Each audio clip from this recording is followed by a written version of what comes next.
Yo, hello everybody, welcome to another legendary tabletop live stream. Today we got Final Girl versus Mort the Teenage Dirtbag at the Mega BGcon. That's what I'm talking about, folks.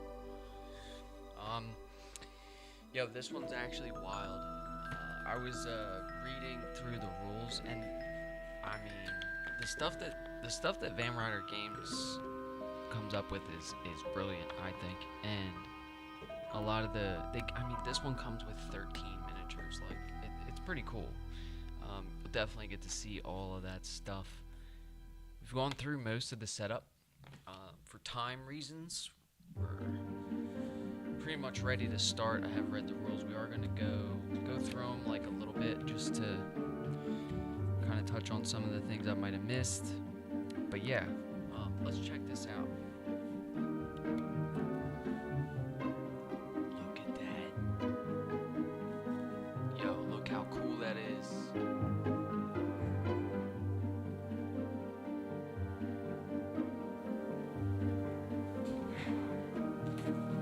Pretty cool, huh? Okay, it's not much different. There is a lot of stuff that's off camera that you can't see. We have what are those called? The suspect cards for each killer as of yet. I think since when this one came out, this is a special.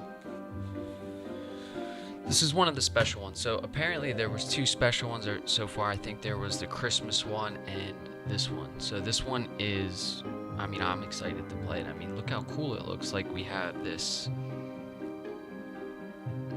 clue card where you can get clues. There's 4 action cards, 13 miniatures. Let me just go through this real quick. So it comes with, and I mean, this rulebook is like 4 pages long. There's a cool picture on the back.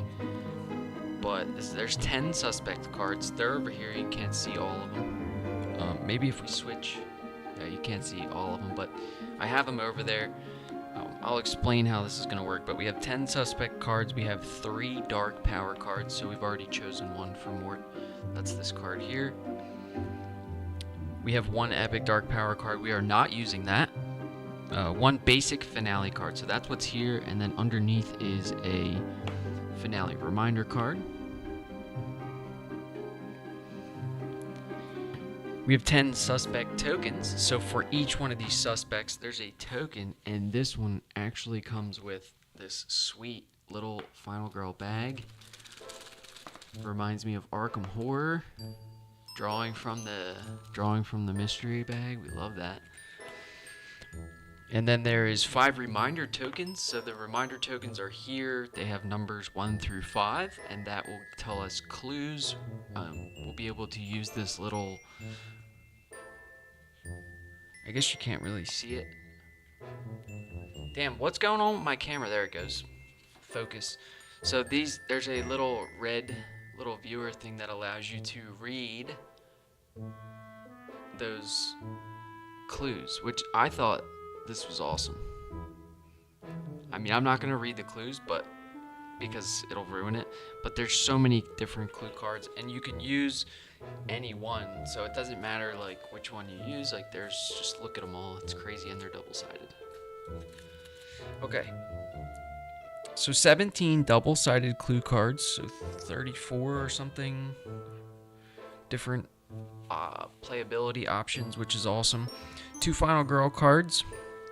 So our 2 final girls today, we have Maureen and Adrienne.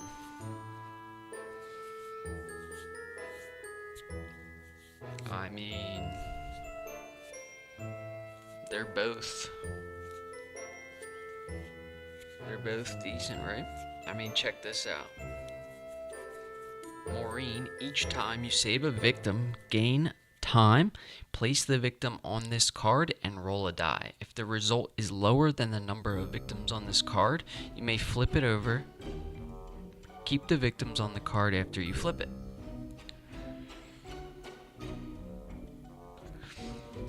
I'm gonna have to read that again. So each time you save a victim, gain time and place the victim on this card, and then you roll a dice. So let's say we save a victim, we place them on Maureen, we roll a dice, and then it says If the result is lower than the number of victims on this card, you may flip it over. Let's flip it over and see what the back says. Maybe it'll help us understand. So once per action phase, you may discard 1 or 2 victims from this card to resolve any 1 action card from the action tableau, as though it was played from your hand. If you choose to discard only 1 victim from this card, remove the action card from the game after resolving its effects.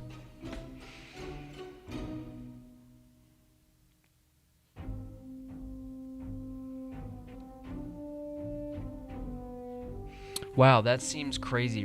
Removing a card from the game? From the action tableau? So if you chose to discard only 1 victim from this card, remove the action card from the game after resolving its effects. For each additional victim saved, place the victim on this card. We may or may not just not choose Maureen based on this one, because that seems tough. Like, what if we wanted to discard a victim to do like something stupid, like a sprint, right? Do we have to get rid of the sprint from the rest of the game? I don't know. Then we have Adrienne. Adrienne's got 6 health. Each time you save a victim, gain time, place the victim on this card, and roll a dice.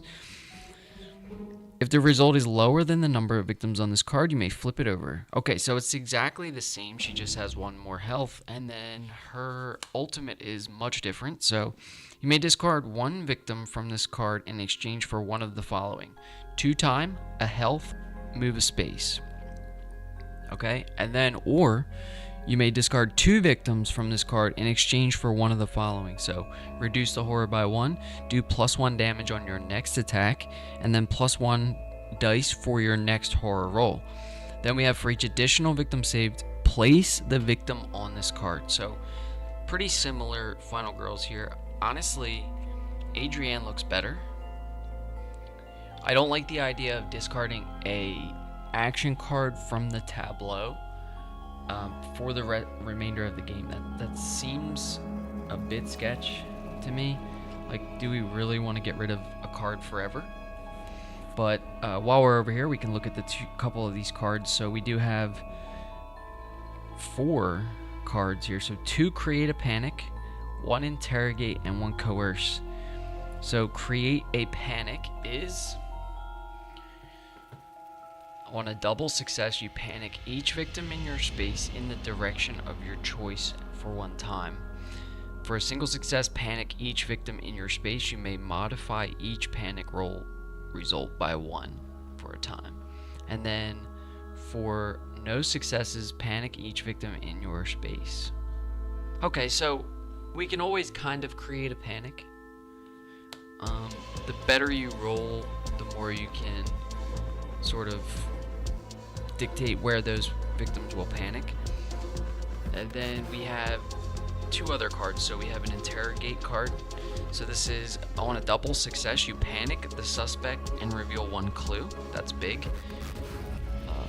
We are going to be interrogating suspects and things. For a single success, you panic the suspect and reveal a clue, but you also lose 3 time. That's the big difference there. And on no success, you increase the horror, lose 3 time, and panic the suspect and take this card back into your hand. So we're going to want to be turning these suspects into informants, I think. So this is what this next card is going to do. On a double success, we're going to remove the informant from the game and reveal 1 clue. That's big. Coerce is nice. Then we have, on a single success, remove the informant from the game and reveal 1 clue, but lose a time. On a no success, you just lose 2 time. And then on the create a panic card, something else I just noticed, which is interesting. We have, during the action phase, you may discard any action card to take this. So you don't buy this card, which is good to know. You can only buy these 2. So interrogate is 3 time, and coerce is, maybe we should put these down here like this since they don't cost time. So we'll keep these visible, I guess. Interrogate and coerce. I don't know how to do it. We don't have space. We're running out of space for this giant board game. All right. What else, man? Seems like a lot. Let's just briefly go through the rules for this one. I'm gonna try my best. So we have for the setup. There is a special finale secret envelope included with Mort. Do not open until you are instructed to. Otherwise, it will spoil the surprise. So there is apparently a big surprise with this one. We don't know what it is. They give you the envelopes that come with each final girl that look like this. They're a little smaller, but they contain a weapon that's suited for, I guess it's like a special weapon for each final girl that you can't open until you have beaten one of the games with that particular final girl. But this Mort one actually comes with this envelope, so it says do not open until instructed to. Seriously, you'll spoil the surprise. Okay, and we don't want to do that, so we have secret finale envelope. We'll put that over here. I thought that was pretty cool. Another cool thing is that this comes with 13 miniatures, so awesome. I would actually really like, because I used to paint my Gloomhaven miniatures and the Frosthaven ones as well. I think it would be cool to paint these because you have a perfect piece of art like to go off of. So there's more. We could easily paint that on a miniature. All right, let's do the rules like we said we were gonna do. So for the special setup on Mort, it says place the basic finale card on the killer board. It will be used for the killer action until the finale is revealed. So we have that there. Then we have add the interrogate and coerce action cards to the action tableau. We've done that. Place the suspect cards in a row above the board with their attributes showing. So those are these cards over here that you can't really see. But we'll give at least an example of one or two of them. We have Krampus.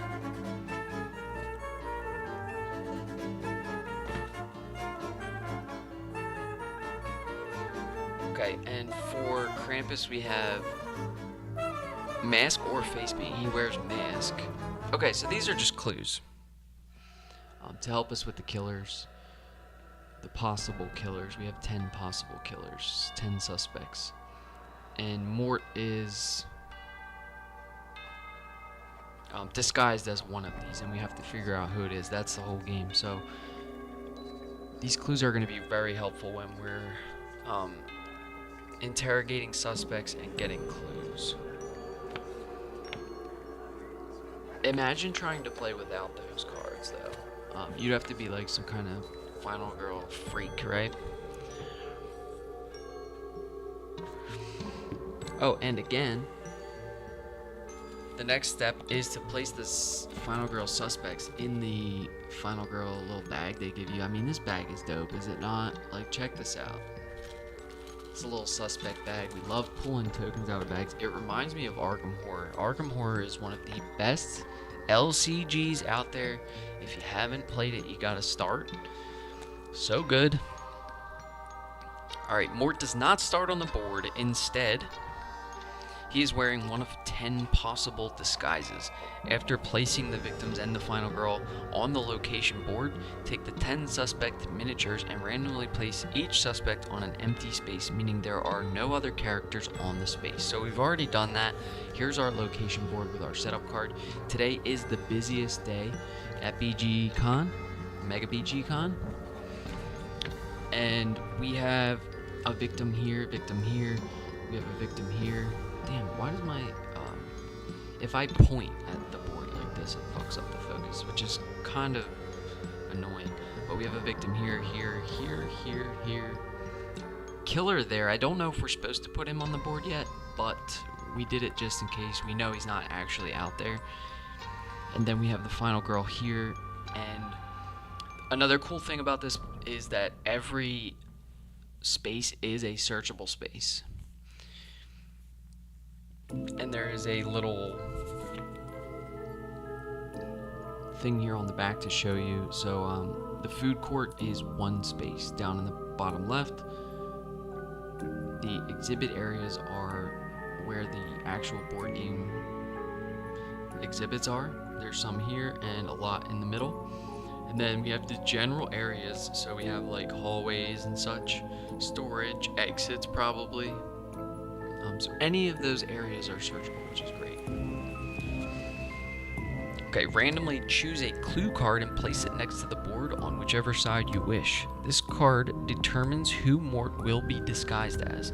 Place the clue viewer and the reminder tokens face down next to the clue card. So we've done that. We have our clue card here with our clue card reader and our reminder tokens. Place the horror track token on the killer board in its designated space. So we've done that. This is our horror track, I think. Yeah, place the horror track token on the killer board in its designated space. That's all it says for that. Alright, special rules for Mort. Suspects, you are attempting to figure out who Mort is actually masquerading as. But until you've eliminated all suspects but one, it could be anyone. So it could be any of these 10 killers over here. Which, I mean, this one, you can't say this one's not awesome, right?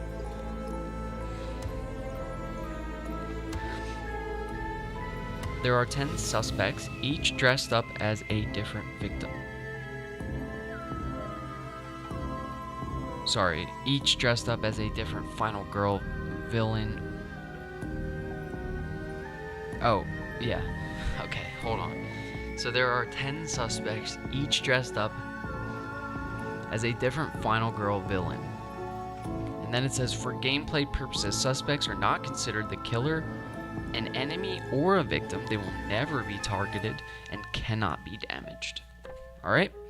Revealing clues. There are 2 new action cards, Interrogate and Coerce. These cards can be used to reveal clues to identify which of the suspects Mort is not disguised as.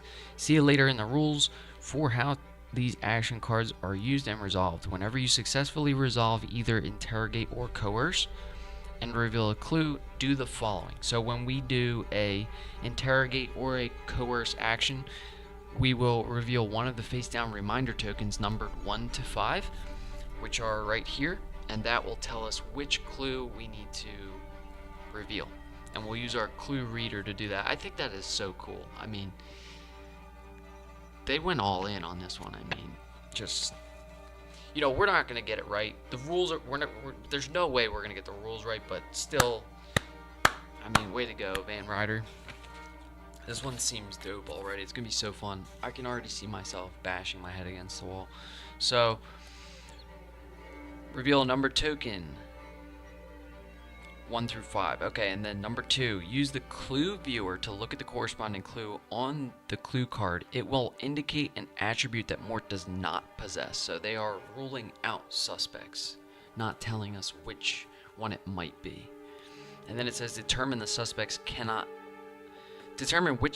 cannot be Mort by looking at their attributes and discarding their suspect cards from the lineup. For each suspect card discarded, remove that suspect miniature from the board and replace it with an informant meeple. So the informant meeples are up here with our other meeples. I guess you can't see that, but we have a purple one. I'm not sure what the purple one is, but then we have all these informants. So when we successfully interrogate or coerce and rule out one of our suspects, we'll replace it with one of these white or non-painted meeples, whatever you want to call it.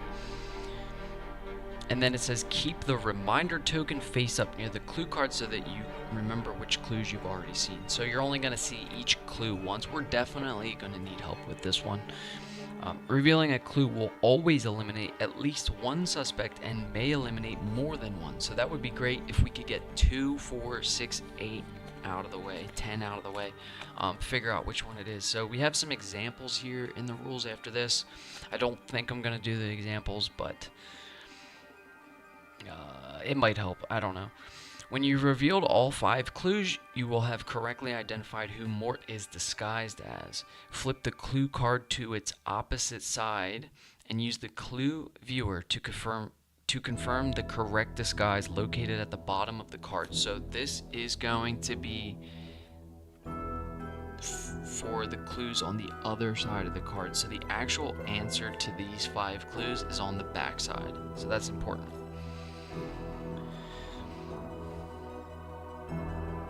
Use the clue viewer to confirm the correct disguise, located on the bottom of the tarot card.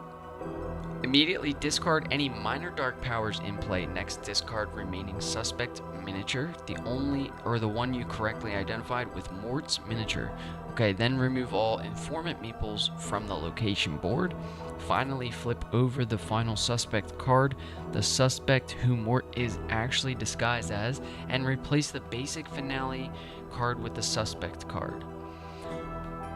The finale is now active. If the dark power hasn't been revealed, reveal it immediately. Mort immediately receives the amount of health indicated on the suspect card, including a final health token. So that's important too. We haven't given Mort any health or a final health token yet. That's why there's just a question mark there. And then we have Interrogate and Coerce. So these are the action cards that I was talking about. We have Interrogate can only be resolved while in a space with a suspect. After successfully interrogating a suspect, they will panic. I need to remember that. That's going to be hard to remember. Coerce can only be resolved while in a space with an informant. After successfully coercing an informant, you will remove them from the board. Alright, some more rules here. On the other side, we have informants. Informants are considered victims for all gameplay purposes with 3 exceptions. When you save an informant, after receiving the reward from your final girl card, you may reduce the horror by 1. So that's good. If an informant is killed, after increasing bloodlust, you must increase the horror by 1. When resolving, target the final girl closest victim or closest victim for the active killer. Follow normal rules, but if there are ties, prioritize the informants over the normal victims. So suspects temporarily acting as killers. This part's important. It's going to sort of explain what this symbol here on Mort means, what this little mask symbol is. So this is, whenever you see this icon, draw a token out of the suspect bag. Pretty cool, right? So we draw a token out of the suspect bag. The token will correspond to one of the 10 suspects, who will then temporarily become the active killer. Mort is a master of disguise and distraction and could be impersonating anyone, if only for a moment. And then it says, place the token back into the bag after resolving the killer actions. That suspect could become the killer, the active killer, again on the same or the future turns. When drawing a token, if the indicated suspect has already been proven not to be Mort, i.e. their suspect card has been discarded because of a revealed clue and is no longer in the lineup, nothing happens and the killer action or effect is ignored. Instead, discard the token, do not place it back in the bag. For each location card, tarot cards, event cards that require you to resolve an action or effect for the killer, draw a token from the bag as if there was a symbol, icon, whatever that scream symbol is, present on the card. As long as that suspect's card is still in the lineup, they will become the active killer for resolving all killer actions and effects on cards. Then there's an example, but we're gonna keep moving because this is, I can already see this is gonna take forever. We're already like 25 minutes, and that's insane. So a horror track token. When bloodlust reaches the highest space on the track, remove the horror track token from the killer board and place it on top of the bloodlust symbol at the end of the horror track on your player board. From now on, if horror exceeds the maximum level... Oh, that's what that's for. Is there a backside to that? What does that say? Oh, we lose a time? Is that what this is? Yeah, so it says when the bloodlust reaches the highest space on the track, remove this token from the killer board and place it on top of the bloodlust symbol at the end of the horror track on your player board. From now on, if the horror exceeds the maximum level, instead of increasing bloodlust, you lose time instead. So that's good. We've been in that situation quite a few times, actually, where bloodlust just shoots up because horror can't go up anymore. Alright, panic phase. Until Mort is revealed, victims do not panic during the panic phase. That's kind of cool, so we're going to be creating most of the panic. I like that. Alright, running out of terror cards before revealing all clues. This is just saying basically that if the finale is revealed, normally when the terror deck is exhausted, flip the clue card over to its opposite side and reveal who Mort is disguised as. So if you don't figure it out, it will eventually just come out. But to get through 10 terror cards is pretty rough, I'm assuming. Minor dark powers. Some locations may have minor dark powers that have spaces for health markers on them. If one of these is drawn, do not place health markers on it, as Mort cannot be attacked while he is disguised. Minor dark powers, power cards that are drawn in this way may be discarded when you successfully resolve an interrogate or a coerce action with a double success only. Alright, that's the end of Mort Teenage Dirtbag. I'm just a teenage dirtbag, baby. Alright. This one, Mega BGcon, so special setup. Shuffle the 12 booth cards and make a face-down booth deck. Did that. So our booth deck is here and the booth event deck is here. Shuffle the 10 booth event cards. We did that. Add the 2 create panic action cards to the action tableau. Place the final reminder card underneath the finale card. Finale reminder side facing up. It will only be used after the finale is revealed. So we have some definitions. Exhibit areas are going to be these areas on the location board marked with a spade like this. Food court, there's only one spot. This is the food court. Very small on the map. It's just this one spot. And then we have general areas. So it's going to be side hallway, main hallway, center hallway, side docks, back docks, event hall. We have the tarmac. Very cool, very cool. Pretty cool. This one's awesome so far. We didn't even start it yet. Let's keep going. Restricted victim following. Okay, so this is important too because we can't just start saving victims, I don't think. So the victims are having such a great time at the convention that they will not willingly follow you out of exhibit areas into general areas. You may not have any victims follow you when moving from a exhibit space to a general area space. Instead, you will need to use the create a panic action card to attempt to scare them from an exhibit space to a general area space. Victims could also panic and move from a exhibit space to a general space per the normal rules. So we can't bring victims out of exhibit spaces. Like, they just won't follow us because they're too busy playing board games. I think that's great.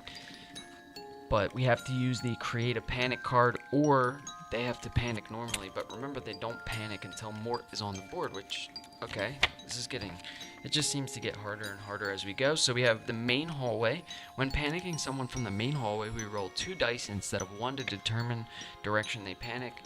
Searching the mega board games, I kind of already went over this, so the Mega Board Game Con, you can search in any space by resolving a search action card. The item deck you draw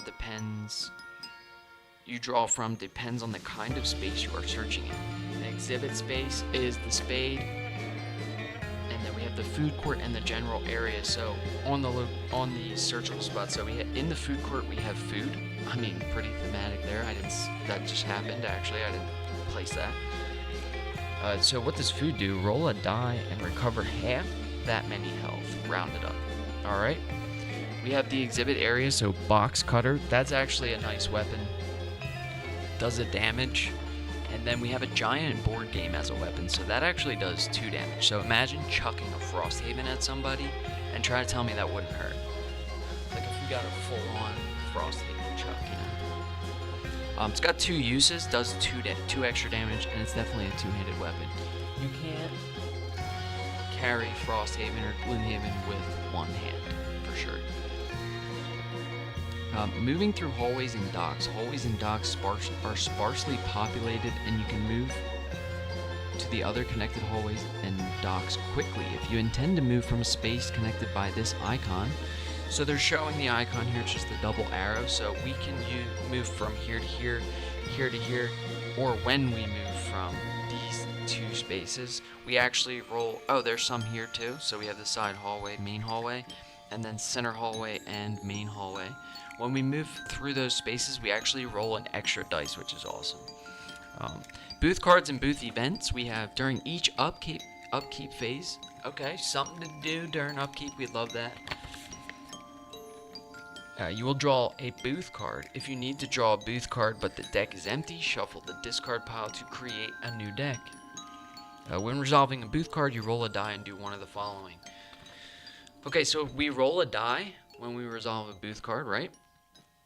And if we get a 1 to 3, we spawn a normal victim in the space with the booth. This represents a new attendee showing up to the convention. And then for a 4 to a 6, we draw a booth event card and apply its effects in the space with the booth.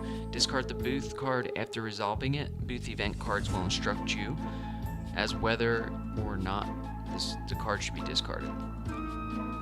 Blah, blah, blah. Important. You will no longer need to draw a booth card after the finale is revealed. Alright. I think we got that. And this is pretty helpful, this little map on the back. So, yo, 30 minutes of rules. You hate to see it. We're gonna get started.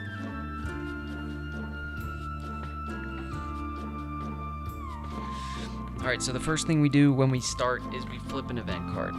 So I've already flipped the card, we just didn't do it yet. We have Stampede. Panic all victims in the main and side hallways, but only move them if they move into a exhibit space. Panic all victims in the main and side hallways. So main and side hallways. Now, suspects, did they panic? I already have a question. This is crazy.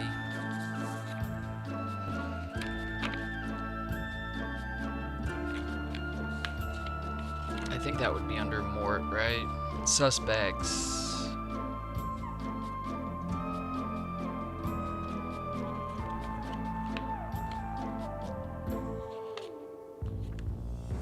I mean, are they technically not victims? Informants are considered victims for all gameplay purposes. What about suspects? They have suspects acting as... Does it say anything about this? I mean, here's the suspects thing, right? So it says you are attempting to figure out who Mort is actually masquerading as, but until you've eliminated all suspects but one, it could be anyone. There are 10 suspects. Each dressed up as different final girl villain. For gameplay purposes, suspects are not considered the killer, enemy, or a victim. They will never be targeted and cannot be damaged. So, do they not panic? I mean, come on, man. Already? We're already fucked?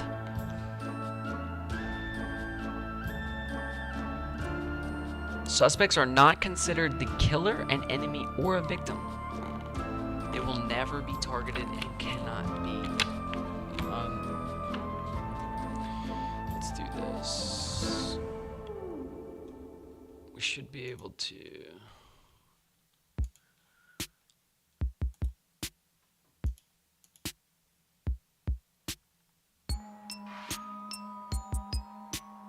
Trying to figure out how to ban. How do you ban somebody?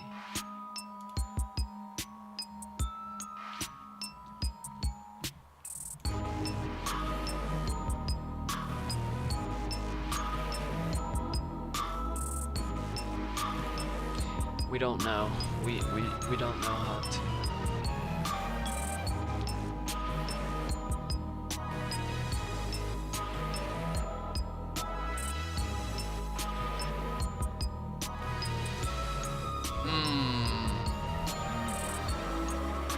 Well, yeah, we'll just move on. Fucking A, man. Alright, so that answers that question. That's not going to do anything, it just says discard this card. So we don't have any victims in our main spaces, right? So we don't have any victims in the main hallway, and we don't have any victims in the side hallway, so they're not going to panic. That's what we're going with. So we'll move on. So that was our first event card that we flipped, Stampede. Alright, so after that, I think we're good to go. We can start moving around, doing stuff. We start with the regular 6 cards. So we have 2 walks, 2 focuses, a weak attack, and a short rest. We're gonna start with a focus. We roll 2 dice.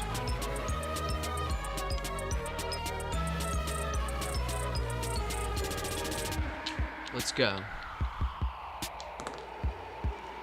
Okay, not good. Not a good first roll. We have a convert and a tier, so I think we do convert that. We do start on 3 horror, so we are close to that. So let's pitch short rest, weak attack. We'll get a single success, so we'll lose 1 time and increase or decrease the horror by 1. But we gotta give ourselves health if we can find a girl too. I think we said we're going with Adrienne. So Adrienne is the final girl. And we discard Maureen. So we actually get 5 health and a last health token. We've already chosen our final health token. How about last game? Last game we ended up getting the 3 health on the backside. That was pretty wild, right?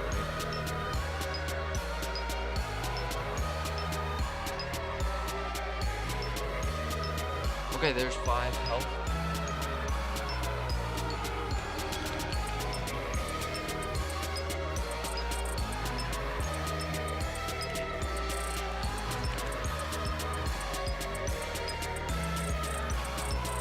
So cards are being a focus and 2 walks. Let's do. Well, with a walk, so actually all these spaces are connected, yeah? We can save this victim.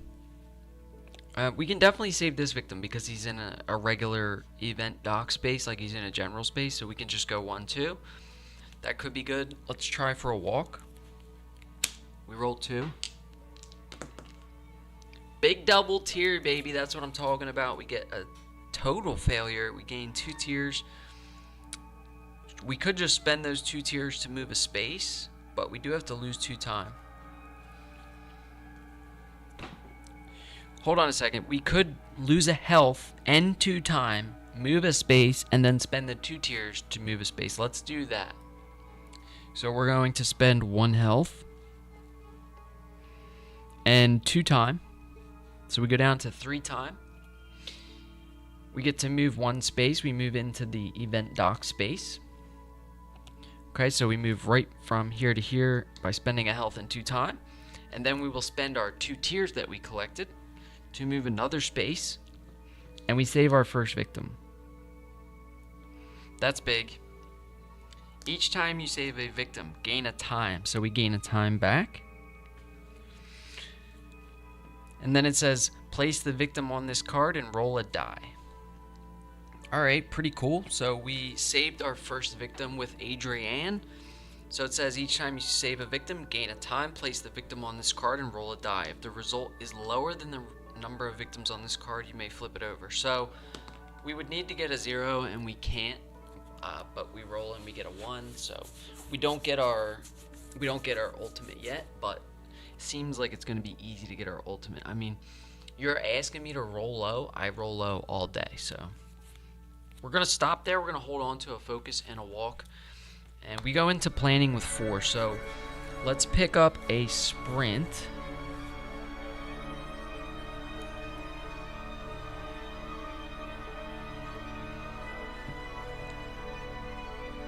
Do we want to start interrogating or do we want to try to create panics? What do you guys think? Like, what's the move here?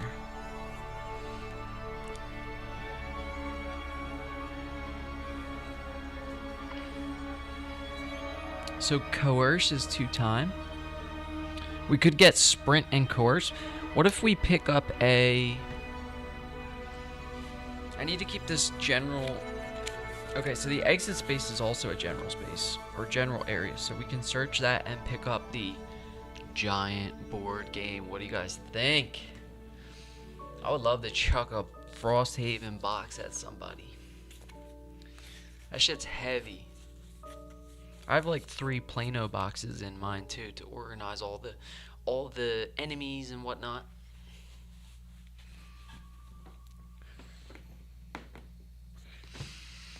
So it's going to be search and sprint, or we take a coerce and we try to start coercing victims. I think that's important because we don't want that timer to run out. You basically have 10 rounds to do it, so we should definitely get coerce.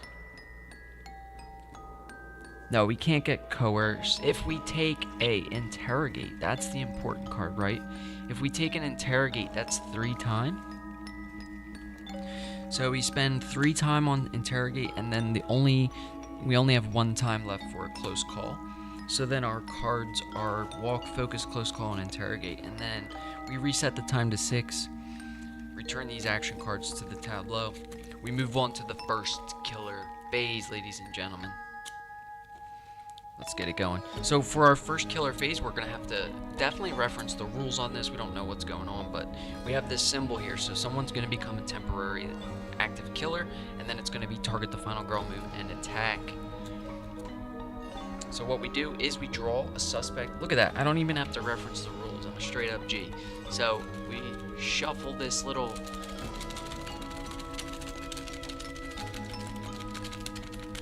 Alright, that's good. We shuffle this little final girl bag. We draw a suspect from it, and I think they're going to become the active killer. Okay, who do we got? What do you know? It's Hans right off jump. So Hans is going to become the active killer.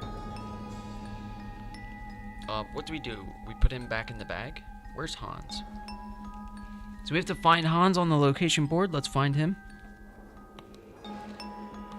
Hans is our active killer. We have target the final girl, closest victim, move, and attack.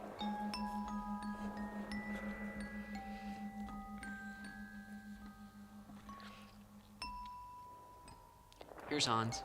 I know he's hard to see, but this is Hans. Right? Yeah, that's definitely Hans. Okay. So we have target the final girl, closest victim, move, and attack. Does that mean that Hans... Well, they're disguised as Hans, so whatever. So we're going to target the final girl, move, and attack. So the movement is 1 and attack is 1. So we have a suspect moving from this space, this exhibit space, into this general area space, which is the main hallway. And then they have no attacks, so, well, there's nobody in the space to attack. So we'll flip our first tarot card of the game. Let's see how this is going to go. Organized theft. Remove the top card from each item deck. So somebody stole food, a box cutter, and a giant board game. This is already bullshit. I'm pissed. There goes the idea of getting the two-handed board game. So we discard food. We discard box cutter. And the giant board game. So that's some crap right there. For each card removed, apply the following effect based on the facing of the card. So each card was face up. Sorry. Each card that we removed was face up, so 3 times we lose. Okay? So we go from 6 to 3. That's already screwing up our action phase and next planning phase. So we'll do an event card next, as it shows here on the card. So we flip another event card. And we have the annoying reporter. That's what the purple meeple is. Or the pink meeple. She's right here. Boom. Annoying reporter.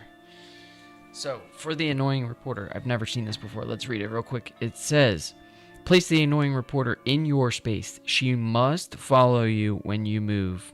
And you lose time if she's in your space at the end of the action phase. In order to save her, discard the walk, weak attack action card while in an exit space. So we might as well stay where we are until next turn. That's actually going to slow us down tremendously, boys. What the F? Alright, the annoying reporter goes in our space. Luckily, we are on an exit space. So So it says she must follow you when you move, and you lose time if she is in your space at the end of the action phase. In order to save her, discard the weak attack action card. So that really sucks. We will have to discard our weak attack action, and we don't have it. So that's pretty unfortunate. Is it worth to just lose a time? Because we want to start interrogating some of these victims, right? But then we'll never be in another exit space. I guess I never really realized that the side hallway is another exit space. I mean, that's huge, right? And I totally forgot that we roll 2 dice when moving from here to here. So we roll an extra dice when moving from these little arrow locations. So we should have rolled an extra dice, but we didn't. Okay, that's fine. It's possible that we just kind of do nothing this turn, and then next turn we ditch the reporter and get into another space, like get closer to our first person we want to interrogate, because we can go from the tarmac to the side docks into our exhibit areas. Exhibit areas seem like the best route. Although we could fly around, like, I mean, remember we get to roll 2 dice when going around like this, right? There's actually a third exit here too, called the center hallway I didn't see, so that's big. Alright. Okay, well that was the end of the killer phase, so we have panic phase and upkeep phase, so we're going to flip our first booth card. Can you see the booth cards? Yes, you can see the booth cards. So we're going to have our first booth card flipped here. So this says... it's actually pretty cool. What does it say? Upstanding Citizen Studios. Alright, roll a die. On a 1 to 3, we spawn a victim. On a 4 to 6, we resolve a booth event. So we are going to roll a dice for this. I guess they're all like that. I don't know. We roll a dice. We get a 3, so we spawn a victim. And the victim spawns here. Right where Hans moved out of. So we spawn a victim here. And that is the end of the upkeep phase. I believe Hans goes back in the bag too, by the way, and then we can little drawstring bag. Yo, I'm digging this little Final Girl bag. This is awesome. I might carry it around. Okay, we're back to the action phase. Oh man, we gotta decide, do we want to get rid of that annoying reporter, or do we want to just go start interrogating victims? We already lost 3 times during that killer phase, so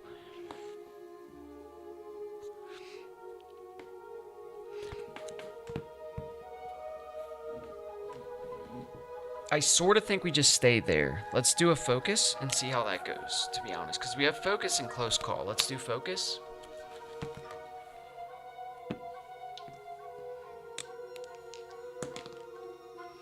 Alright, we get a double convert. So, let's actually just convert for a single success here. We'll go down. We'll spend a time. So we go down to 2 time. And we decrease the horror by 1. So we are rolling 3 dice now. That's big. We're in the 3 dice situation. We're going to stop. We're going to hold on to interrogate. We're going to go into the planning phase with 2 time. We buy a sprint. We get our free cards, which gives us weak attack back, so we know we're going to be able to get rid of this annoying reporter here, as we are on an exit space. We'll return these action cards to the tableau, reset the time to 6, and do the next killer phase, folks. Adrienne. Talking about. Okay. So killer phase, we have we get to pull one of these tokens again. This is fun stuff. This reminds me of Arkham Horror. I don't know why. I think it's just the drawstring bag that reminds me of Arkham Horror. So we're gonna shuffle this up.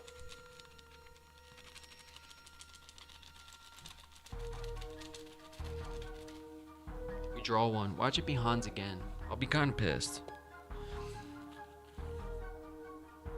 Ratchet Lady. So Ratchet Lady becomes the active killer. temporary active killer. Where is Ratchet Lady? That is going to be the hardest part for me, is figuring out... Oh, that's easy. She's right here. Right here. Ratchet Lady. Boom. Maybe they're easier to see laying down. I don't know. That's sort of an issue. We could put the miniatures in the drawstring bag and put the tokens on the board. Thoughts on that? So for Ratchet Lady, we have target the final girl, closest victim, move, and attack. So move for 1, attack for 1. We have a tie between these two. She can go into either space. I think I would rather her go into this space. Get a little bit more condensed here. And then she's going to attack and kill this victim. Okay, and then the bloodlust will go up because our first victim has died. So we increase bloodlust here.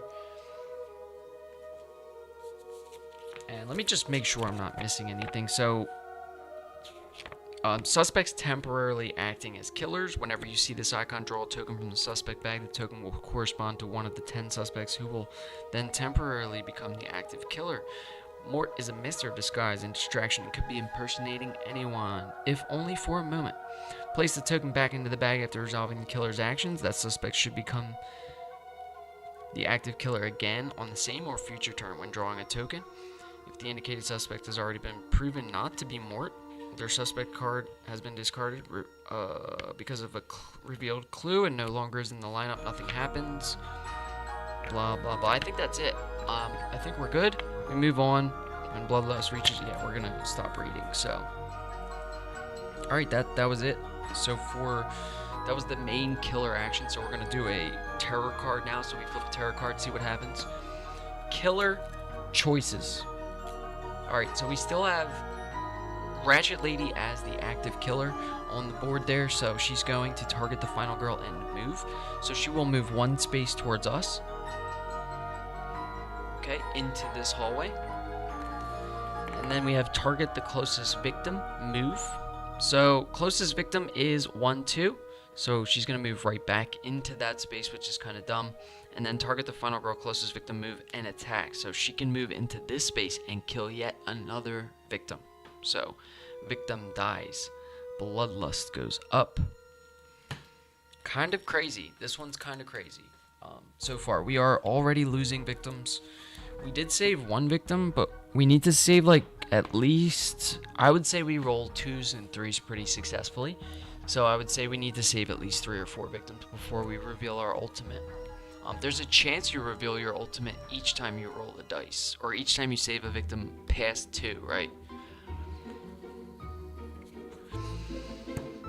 In any case, let's get rid of that annoying reporter this turn. So to get rid of the annoying reporter, we should have ended the action phase with... What did we buy? Because we weren't actually able to buy it, right? We would have sold... No, we only had interrogate. So we weren't able to buy that. We would have taken a close call for 1 time. Sorry, we had 2 times. So now we can get rid of this annoying reporter. So we have placed the annoying reporter in your space. She must follow you when you move, and you lose time if she is in your space at the end of the action phase. So last action phase, she was in our space, so I forgot to lose a time. So we put the sprint back and take a close call. Because being that we were at 3 time, we did a focus, we lost the time, and then we ended the action phase with her in our space, so we lost another time. So we were down to 1 time, so we buy a close call instead. And then it says, in order to save her, discard the weak attack action card while in an exit space. So we can actually save her and she counts as a victim saved, right? So that's kind of a free victim we just got. We're going to discard the weak attack action to save her. And that will save us some time as well. Now we are going to roll our dice to see if we get our ultimate here. Each time you save a victim, gain a time. So we save a victim, we gain a time, right? Place the victim on this card and roll a die. If the result is lower than the number of victims on this card, you may flip it over. Okay, so we need to roll a die, and we got to roll a 1 if we want to get our ultimate. We got a 2, bro. Come on. We're so close. Okay, moving on. So this is Oh, wait.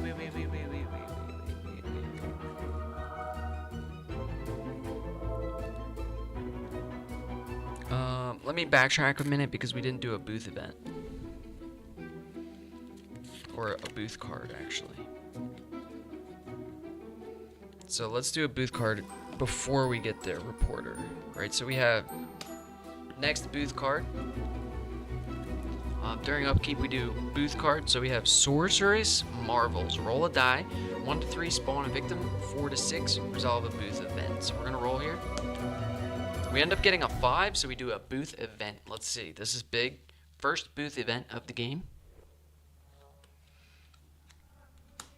Mega Sale. Place the Mega Sale token in the booth space. You may roll an additional die when searching in this space. Okay. Not the best. I mean, it's so far from us, right? So it's here. And we have the token for that to remind us that that's the Mega Sale space. People are over there buying those board games, those Mega Sale board games. Put them in that space. I think that's the space, yep. Yep, that's the space. Okay. Oh, then we start the action phase, right? Nobody panicked or anything. We start the action phase. We save the reporter. We gain a time. We roll. We didn't get a 1, so we don't flip our ultimate. We're at 7 time, and we have walk, focus, interrogate, short rest, and close call. We're rolling 3 dice at this point, so I need to put 3 dice in there so I remember. Let's do a walk. Do we want to walk?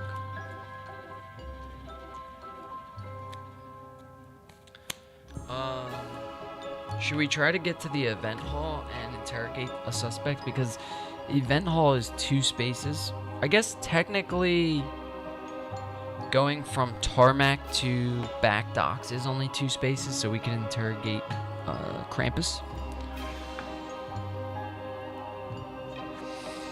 I want to interrogate someone. Let's start with Geppetto. We fucking hate Geppetto. Let's do a walk. So we play a walk, first card of the action phase. Let's go. Triple fucking tier, you gotta be kidding me, bro. What kind of shit is this?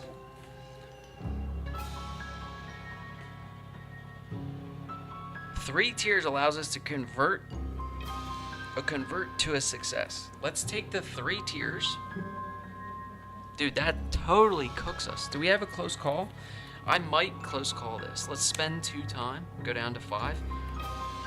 We kind of want to, we have to get started on this interrogation. So we get triple convert, dude. Or triple tier. Triple fucking tier. You gotta be kidding me. 2 1s and a 2.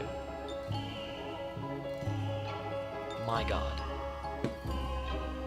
Such ass. Alright, so we close call that. We go down to 5. We roll these 3 dice again. Oh my God, bro. We pitch short rest and focus. Dude, for a single fucking success, you have to be kidding me.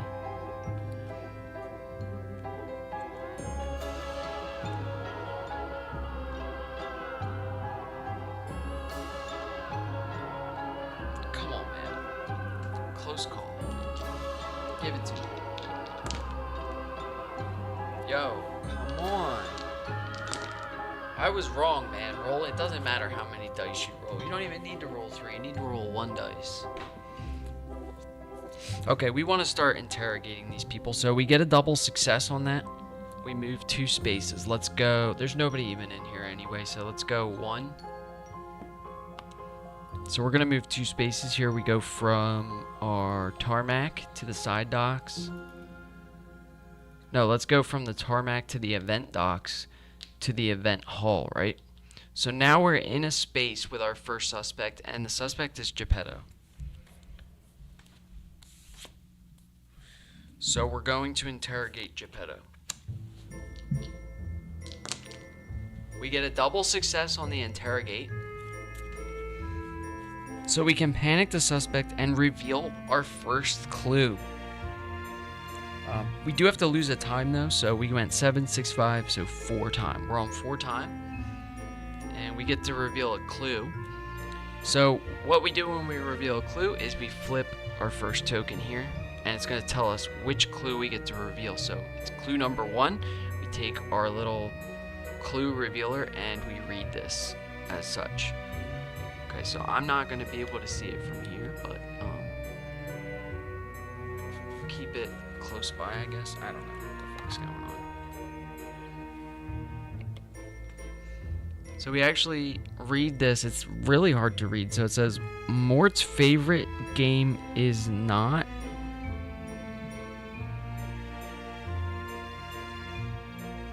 No, Mort's favorite genre is not comedy horror.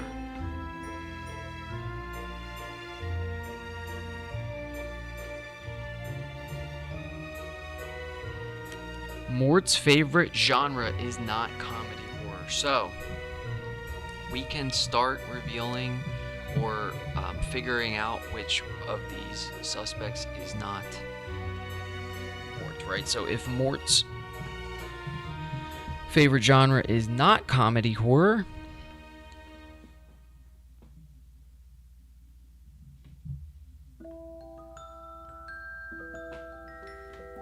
Ratchet Lady is supernatural. So we can rule out Baghead. Okay, so we have Baghead. Favorite horror movie genre is comedy horror. So Baghead is not one. So we can rule him out. Ratchet Lady is supernatural, so it could be her. Could definitely be her. Movie genre for Krampus is psychological, and then Big Bad Wolf is gothic, so it could be either of those two. So we'll keep those over here.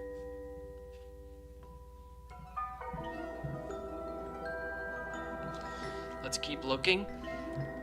The Hunter is favorite horror movie genre is comedy horror, so we can rule him out. And then Dr. Fright, favorite horror movie genre is psychological, so he could be the killer.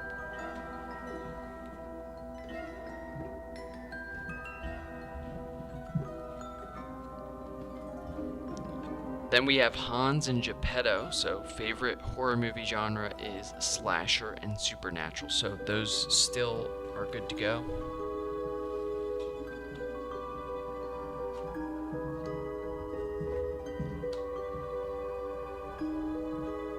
There's only 2 left.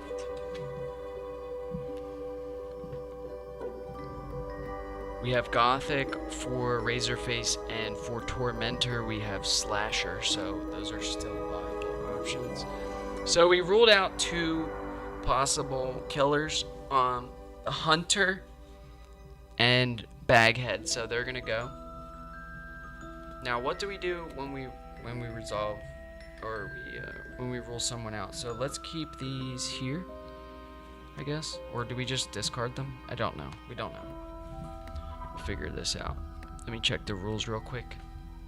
Kind of cool though, this one. So far I like it. Let's see.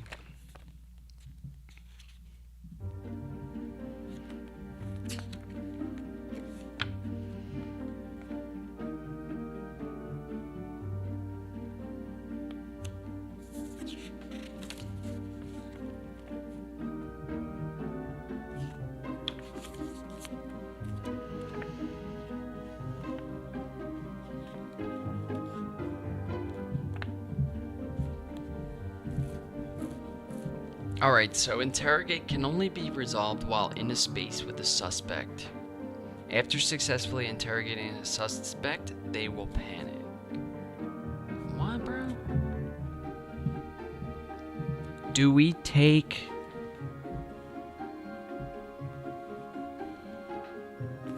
Hold on. Let me see what happens here when we revealing clues. Here we go. We flipped a token, right? We looked at the clue. We determined which suspects cannot be Mort by looking at their attributes and discarding their suspects cards from the lineup. For each suspect card discarded, remove that suspect miniature from the board and replace it with an informant meeple. So we need to replace Hunter and Baghead on here. So what the hell does Hunter look like? Alright, so we take Hunter off of the board. Fuck, where was he? Was he there? I think he was there. So we take him off. Let's just put this there first. Okay, so we have replacing Hunter with an informant. And then, who was the other one? Baghead? Which one's Baghead? Should be obvious, right?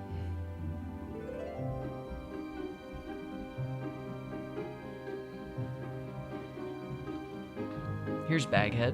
Oh my god, I keep doing that. I keep picking him up. We need to replace him with an informant, so we put Baghead here. So we now have 2 informants on the board, which is great. And then it says, keep the reminder token face up near the clue card so that you remember which clues you've already read. So we read the clue number 1 there, and it was his favorite movie genre is not comedy horror. So that was good. We revealed something there. We did something. So once we do that, they're going to panic. So we will panic Geppetto there. Alright, he panics at a 4, so he panics into this space. Alright, we still are amidst the action phase, so all we have left is focus and short rest. I think we hold on to those 2 cards. We go to planning with 4.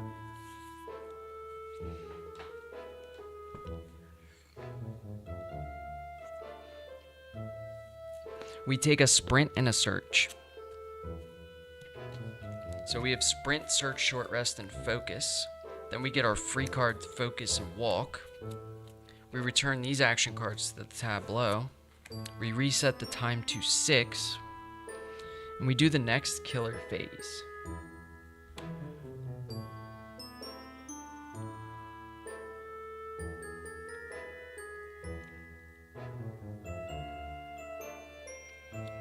So now we want to get into space with the informants, and we want to do a coerce action and try to reveal another clue. I think that's good.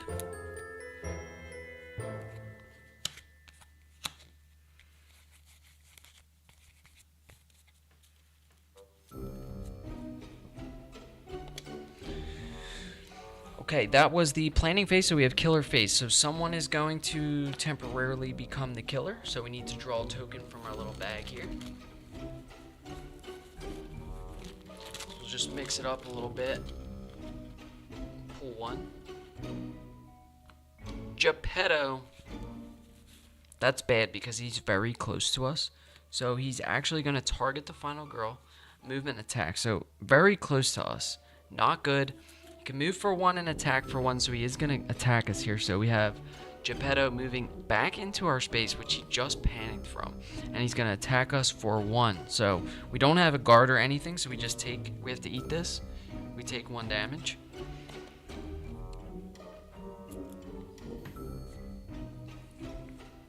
We reveal the next tarot card. Pandemonium. Panic all suspects and informants. Okay.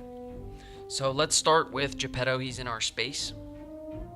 Wait, all suspects and informants. So that's everyone, pretty much, except for the yellows. So we start with Geppetto. He gets a 2. So he panics there. Lay him down. Then let's do... Who's this? I have no clue who that is. That looks like Tormentor to me, maybe. Let's roll for him. He gets a 5. So on a 4 to 6, he panics into this hallway. Let's do this one next. A 5.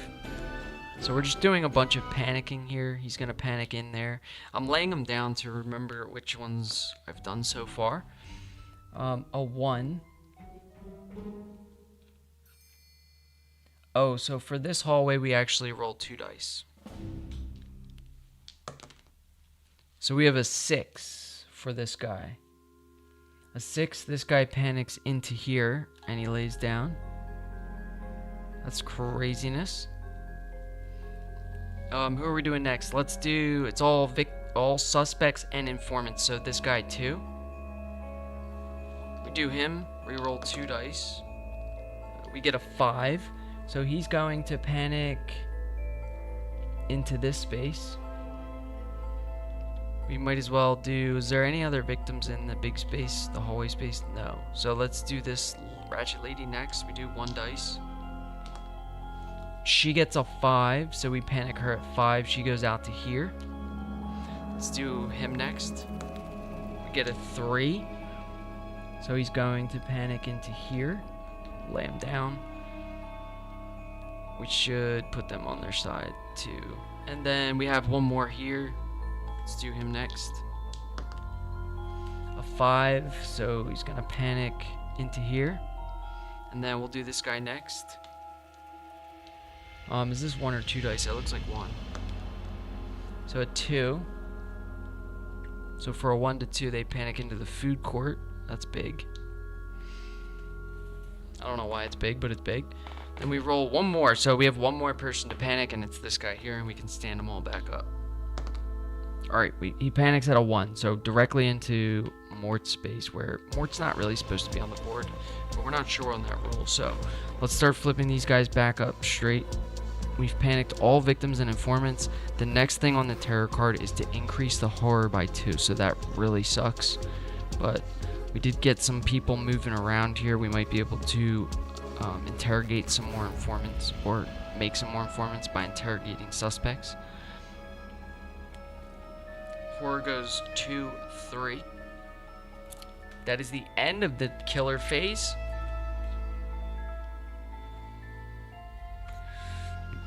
So we have panic phase. Nothing happens during the panic phase. Thank God, we just panicked like 1,000 people. So the next thing we do is for a booth card, right? So we'll flip a booth card. So the next booth card is Fortunate Foul Games. We roll a dice. On a 1 to 3, we spawn a victim. Okay, we got a 5, so we do another booth event. So this is big.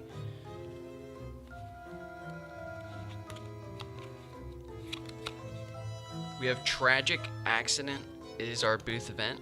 That sucks. Doesn't sound good. Oh, we actually have to keep our booth events out, don't we? So we'll put this one up here so the mega sale is still going on. And then we have a Tragic Accident, which actually gets discarded. So kill 1 victim in the booth space. If no victim is in the space, increase the bloodlust instead. Alright, so if we look at our Fortunate Foul Games is here on our location board. So this victim will die. Bloodlust will go up.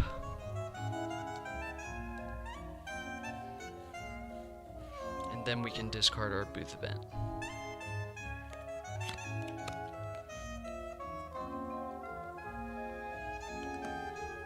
Alright, that was upkeep. We're back to the action phase. We've got to start interrogating these people. It kind of sucks because you can just randomly get attacked and then that person's not even the killer anymore, so it's not like you can go back and attack them, but quit your bitching and let's just keep playing. We could just do a search right out gate. Oh no, we need to do focus. Do we have 2? We do have 2 focuses. We could get back to rolling 3 dice here. This is not a super movement space either, so I think we go directly into the Geppetto space there on the location board. Let's start with a focus. So we roll 2 on a focus. Alright, we get a double convert. Not what we wanted, but we can pitch short rest and our other focus to lose a time and decrease the horror by 1. So we go down to 5 and we go up to 2 horror. Now let's do a walk. Or wait, what kind of area are we actually in right now? We're in a general area and it's not going to be a while until we get to, well, I guess we could go into an exhibit area, right?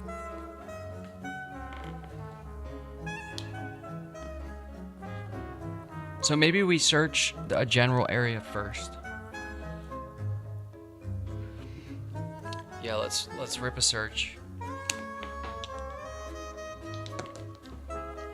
Dude, what is with these horrible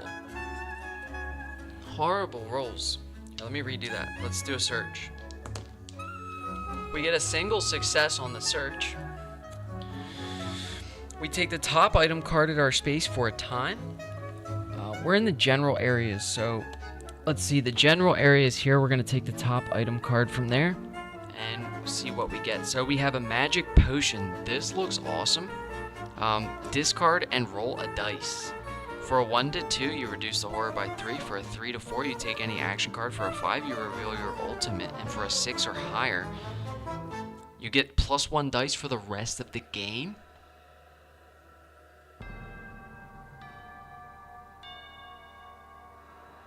I don't know why I said 6 or higher. It can't be higher than 6. I'm a straight moron. Maybe do we hold on to that, or do we just burst that right off the gate? Like, do we just pop that? I mean, that seems really good. It doesn't seem like anything bad there. Maybe the taking any action card.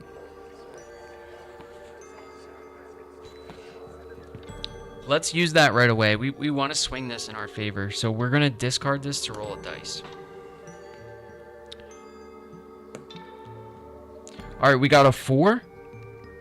Oh, take any action card. Okay, I guess we can take that. Let's see, what do we need here?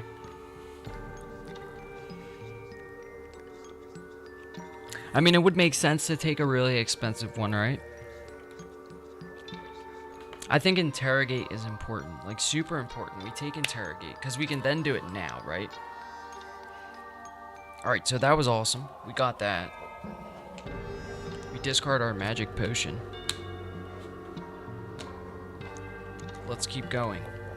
We can do walk, sprint, and maybe an interrogate here. I think this is good.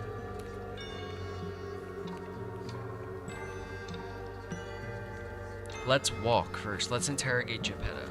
Let's try to get to his space. So we're going to do a walk. We get a single success and a convert, so we can move 1 space. That's all we need. We spend a time. We go down to 3 time. Let's drop an interrogate. We get a single success, so we panic the suspect and reveal 1 clue. That's also good, but we lose 3 time. So we go down to 0 time. I'm fine with that. Okay. So we panic the suspect and we reveal 1 clue.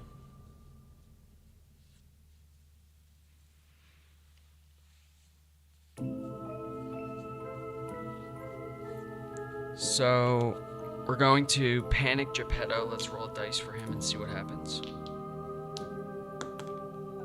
We got a 2. So it looks like on a 1 to 3, panics in this direction. Into the event hall. Now we get to reveal a clue. So we're going to flip a clue. We got clue number 5. So we take our little reader here. This part is so cool. I don't know, you might think it's stupid, but I think it's cool. So this one says, you're going to have to bear with me. I can barely read this shit. It actually works better when you hold it further away. So it says Morty's. Morty's. Too much Rick and Morty I've been watching. Mort's favorite villains are not vampires. Oh, that should rule out some stuff. Let's check. So Mort's favorite villains are not vampires.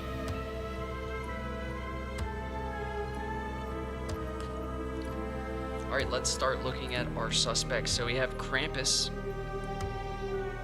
His favorite horror movie villains are zombies, so he could still potentially be the killer. We have Big Bad Wolf's favorite movie villain is vampires, so he is out of the running. We have Ratchet Lady. Favorite horror movie villain is psychopaths, so still in the running. Let's take the rest of our suspects and see. So favorite horror movie villain for Geppetto is ghosts, so he's still in the running. Hans is psychopaths, so he's still in the running. extraterrestrials for Dr. Fright. He still could be it. And then we have Razorface. Favorite horror movie villain is vampires, so he's out of the running. And then we have favorite horror movie villain is ghosts for the Tormentor, so still applicable. Let's lay these out. We have Tormentor, Dr. Fright, Hans, Geppetto. Damn.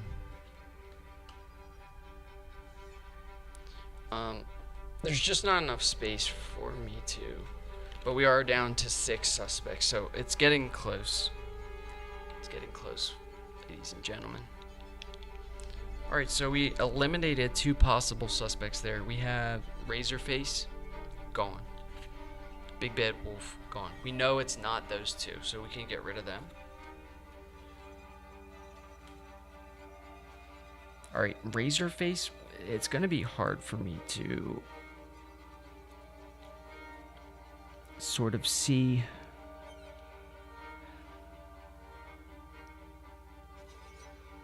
Alright, this is definitely... Why do I always do that? Why do I pick them up first? God damn it.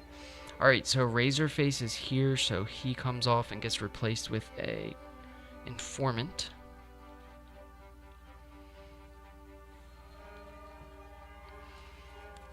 And then we have the Big Bad Wolf. That one should be very easy, so it's this one. So we have another informant here in this exhibit area. Big Bad Wolf comes out. Alright, am I forgetting anything else? Do we do anything else when this happens?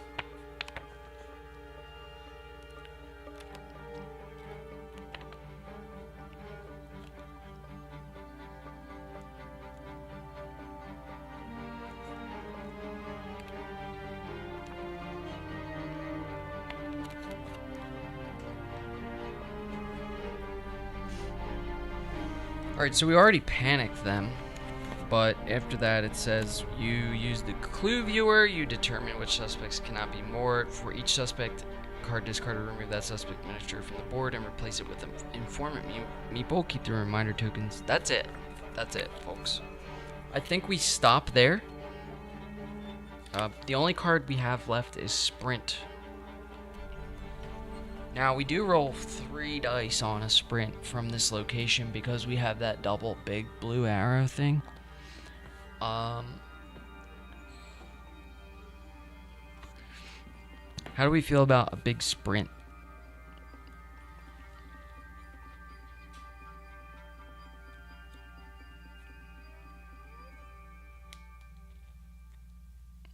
I think we hold on to the sprint, to be honest.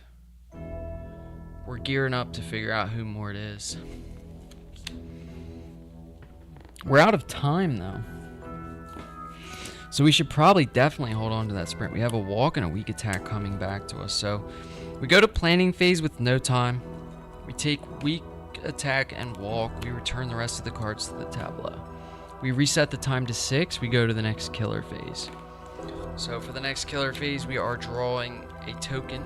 I need to put this token back, this Geppetto one. So we'll put this back. And we'll draw a new one. Yeah, planning phase, then killer phase. Alright, let's pull a final girl token here. Or, a villain. Who do we have? Baghead. Baghead's gone, right? Nice, this one's actually skipped, isn't it?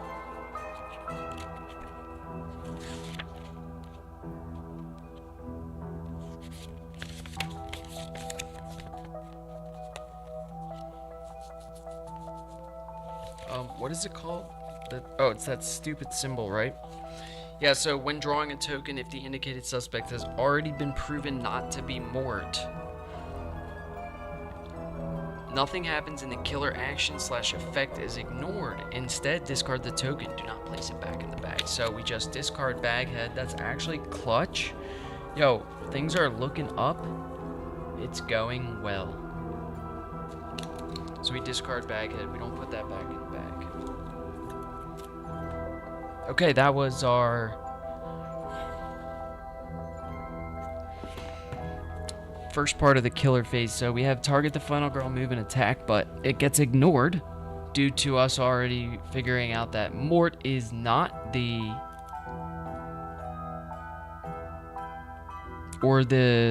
Mort is not disguised as Baghead because he came out. So then we flip another terror card. Let's see what happens here. We have another Pandemonium. So this is such a pain in the ass. Panic all suspects and informants. Again, god damn, boy. All right, let's roll a dice for each miniature on there and each white meeple. So this is gonna take a minute. Let's roll food court informant first. He gets a 4, so he panics. Wait, does he just fucking stay there?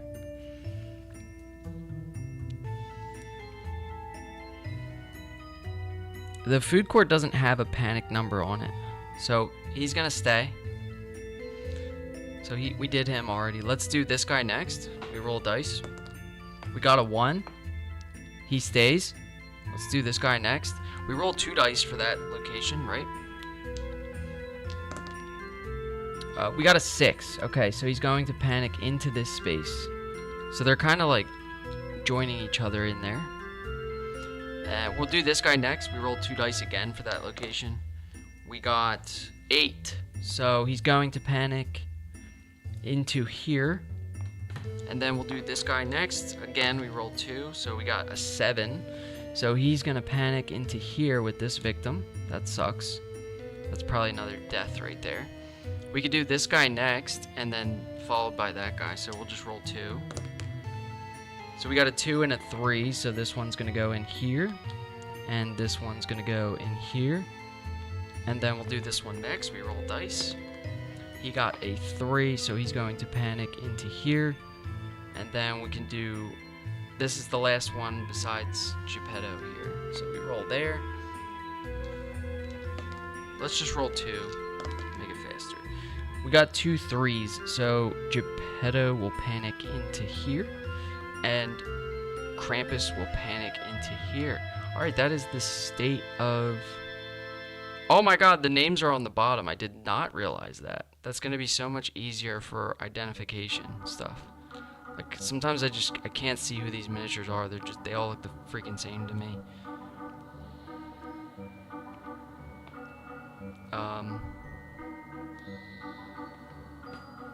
Alright. So we've panicked all suspects and informants, and then we increase horror by 2, so it goes up to 4.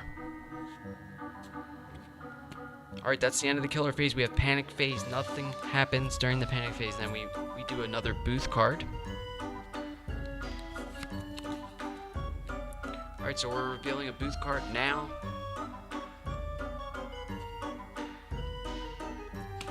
Rumbleworks Games. Yo, I love these made up game names. They're actually dope. We roll a dice again. This is a lot of dice rolling, honestly. Like, alright, we got a 4. So we resolve a booth event. We'll flip another booth event. This could be good, could be bad. Let's see. Shoulder to shoulder. Place the crowd token in the booth space. While you are in this space, you must roll 1 fewer dice to a minimum of 1 resolving action cards. Alright, where exactly is this? It's up here on our location board. So we are going to place the crowd token there. What does the crowd token look like? Just a bunch of people, huh? Bunch of meeple people, right? Alright, so we put that there. Moving on. That was our booth event. So we have another booth event here. These booth events are stacking up. We can keep them over here, I guess, right?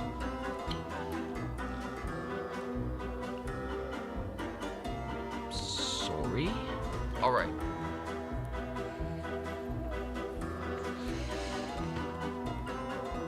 That was upkeep. We're back to the action phase. We have a walk and a sprint. That kind of sucks. Although we might be able to save a victim here.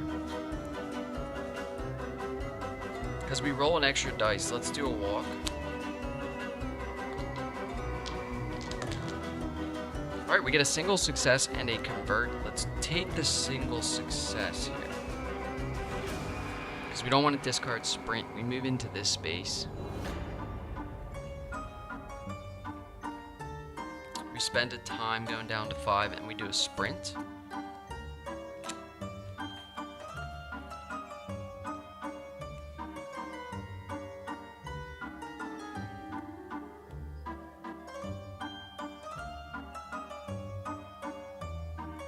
All right, on this sprint, we're gonna have to decide, do we want to go to the mega sale, or do we want to try to save a victim?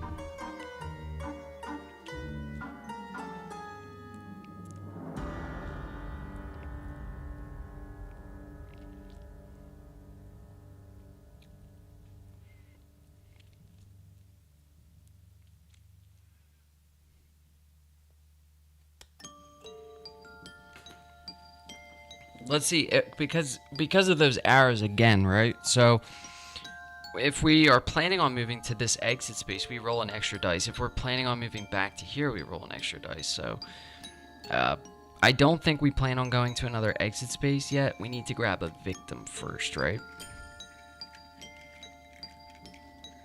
But see, like, that's kind of weird, because what if we wanted to get move 3 spaces, right? We would go 1, 2, 3. So, like, my plan is to eventually, so I guess we take the extra roll, right? Let's try the sprint. We're holding on to a weak attack. We are going to roll 3 for this. Okay. We get a single success and a convert. We cannot convert here, so we need to move 2 spaces.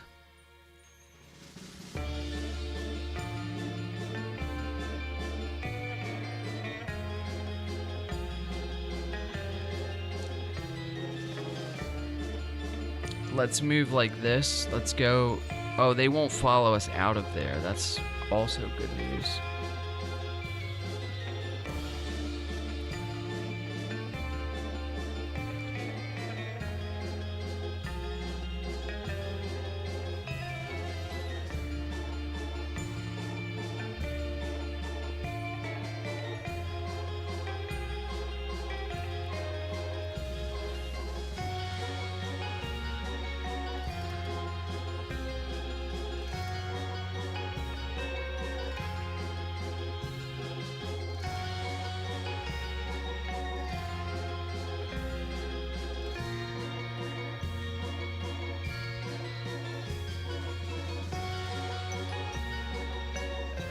I'm sort of thinking maybe we can get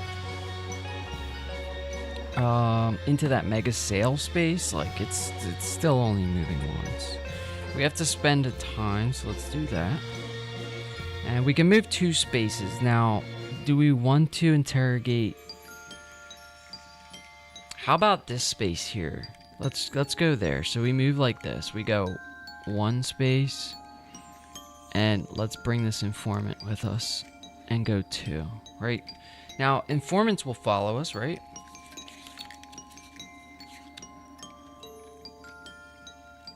Yeah, informants are considered victims for all game purposes with 3 exceptions. When you save an informant after receiving the reward, you may reduce the horror by 1.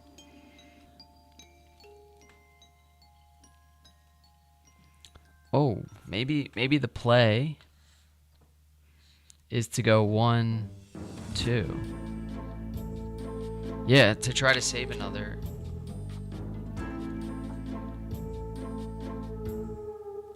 Oh no, the play is this. We go like this. We go 1, 2 into the mega sale. That's big bucks right there. That's what I'm talking about. Good call, chat. All right, we're gonna stop there. All we have left is weak attacks, so we go to planning with 4. What do we want to spend? Let's definitely get a search for 2. We go down to 2.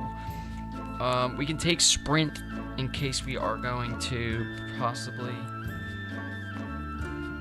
Or do we want to coerce? Coerce is 2. Yeah, I think we don't take sprint. We take coerce. So we buy Coerce for 2 and Search for 2. We get our free cards back, which is actually a lot of cards. And then we return these action cards to the tableau. So Sprint and Walk go back.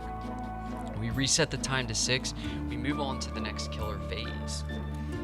A distraction would be really good here to get that horror back up, but when you save what I'm thinking here is, you know, at least, like, worst case scenario, we can save that informant, and when you save an informant, the horror decreases by 1, so good stuff.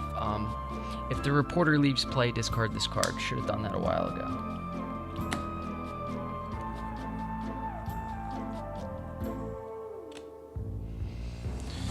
Alright, yeah, that's killer phase. We do planning phase, so this is killer phase. Alright, we're revealing another token from the baggage, so let's pull this out of here, let's see what we get.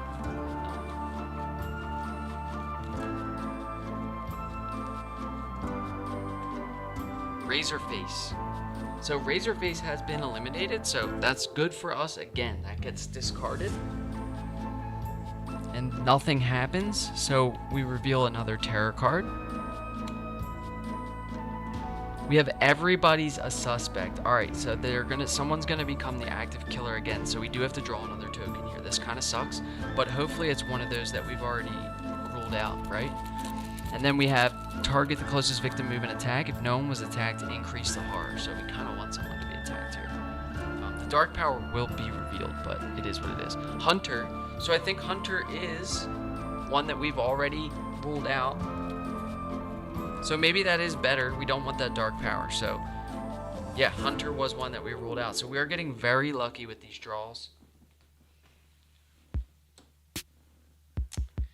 So again, nothing happens. Target the final girl, closest victim, and attack. Nothing happens. And then it says if no one was attacked, increase the horror. So horror goes up to 5. That's pretty rough. All right, we can do stuff. We can do big stuff here, I'm telling you. Is focus even worth it, though? We may end up just pitching here. I think we go search.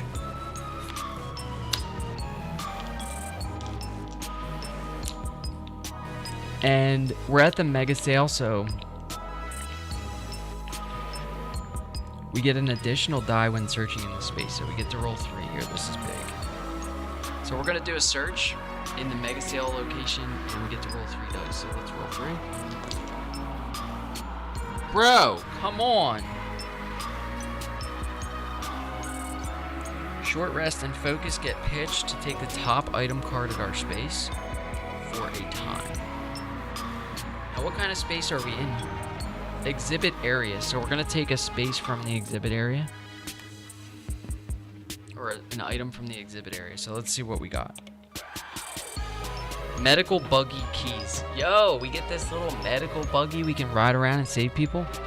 Place the medical buggy miniature in your space. It may move with you. When moving with the medical buggy into a space, you must panic all victims except the ones following you. When moving into an enemy space, you may discard this to deal 2 damage to an enemy. Yo, that's huge. We love the medical buggy keys. We got the keys to the medical buggy. Place the medical buggy miniature in your space. Come on, bro.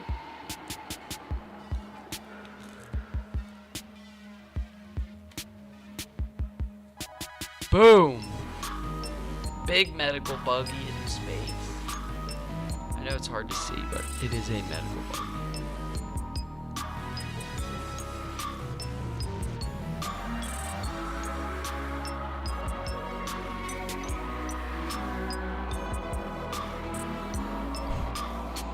See one of these ripping around at a board game convention. All the people passing out from playing too many board games.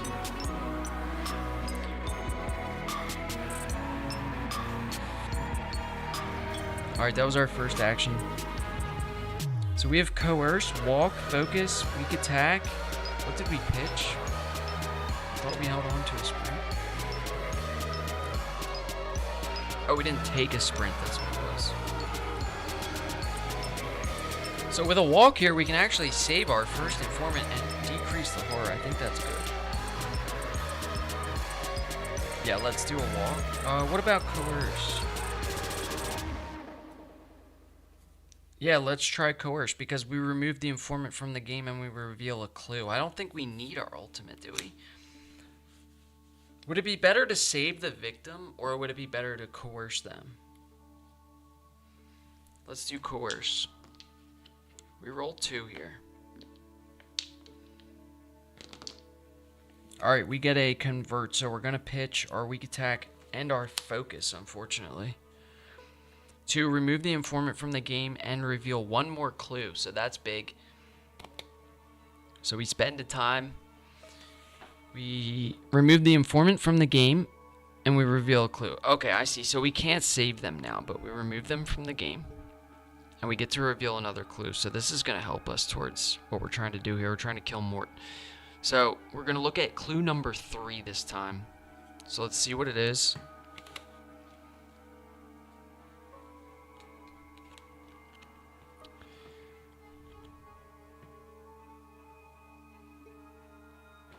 Mort's favorite villains are not psychopaths. Okay, that's going to rule out a couple of guys. That's really good.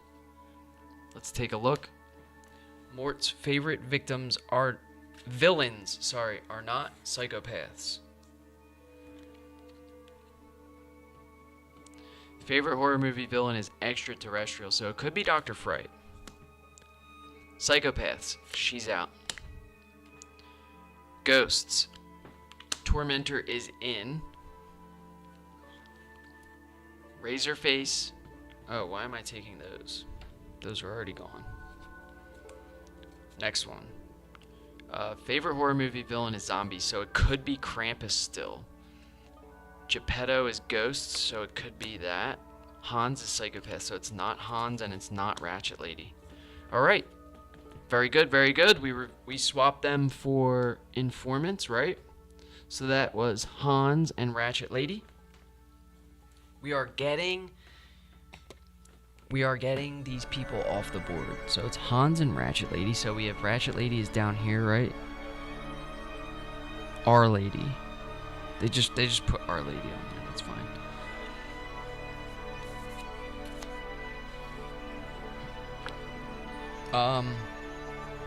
She's gonna become an informant for us. She gets out of here. She is not. Mort is not disguised as Ratchet Lady. Okay. Who else did we get? Hans.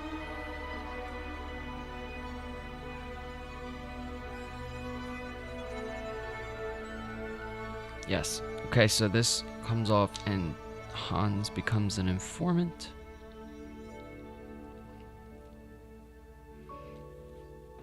All right, we're down to only 4 that it could be. Someone take a guess. Who's it gonna be? All right, we still have stuff we can do. We have 1 card left. We could do a walk.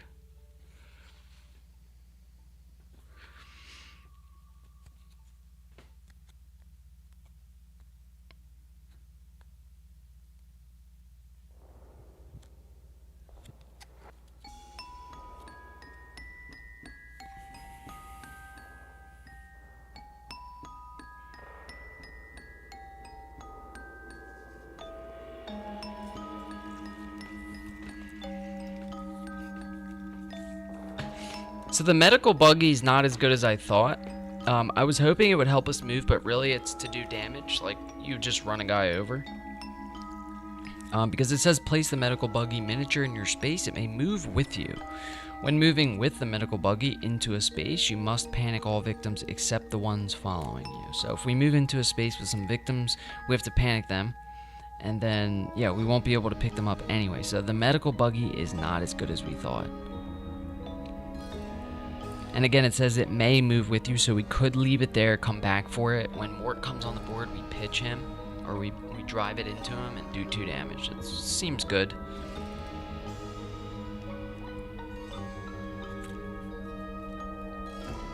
So the big question is, do we want to walk? I mean, we're a good distance away. The killer, or the active killer, is moving for 2 and attacking for 2, so there's a shot that somebody could reach us here. In any case, let's hold on to this walk. Let's stay in that location. So we're going to planning phase with 4 times. So we want to buy some cards here. Now, we are down to 4 health. I think we need another interrogate. That's 3 times. So if we spend 3 time on another interrogate, what else do we get, really? We're gonna get 2 walks, an interrogate, and a close call. I feel like we need something better. Should we get another search while we're at the mega sale?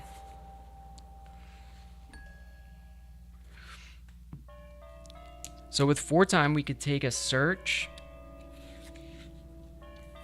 and a sprint. For 4, we reset the time to 6. We get this 1 free card. We return these cards to the tableau. Hello, my name is 11. You mean like Stranger Things 11? That's cool. We love Stranger Things. I'm actually rewatching it right now. I taught this scenario at Gen Con over and over and over and over. Maybe you could teach me, because I have no clue how to play. Hopefully I'm playing it right. But welcome in. 11. That's a pretty cool name.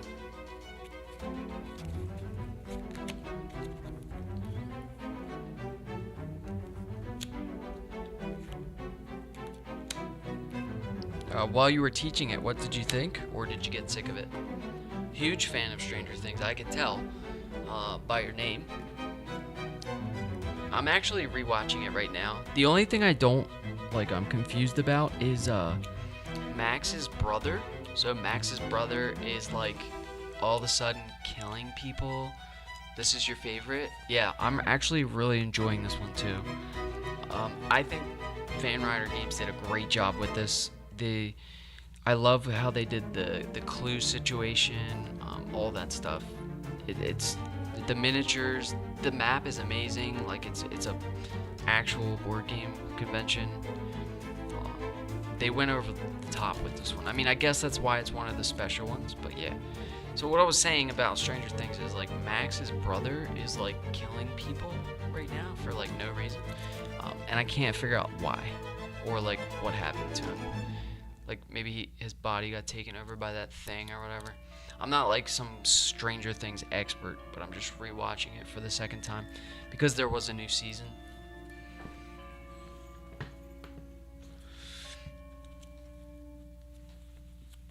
All right, so we do planning.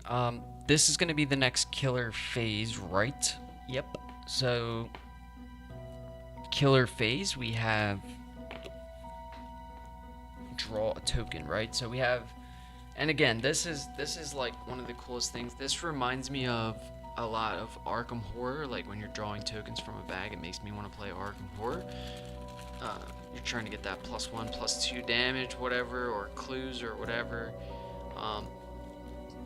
His killings will all be explained. It makes sense later in the season. Okay, good, because it is like super random. I thought he was gonna bang that kid's mom or whatever. All right, we have Big Bad Wolf. So is Big Bad Wolf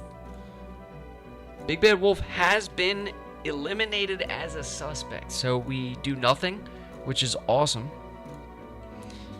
Very good news, actually. So we have eliminated Big Bad Wolf. These are the remaining suspects here. I forgot to put them back. But we have Dr. Fright, Tormentor, Krampus, and Geppetto.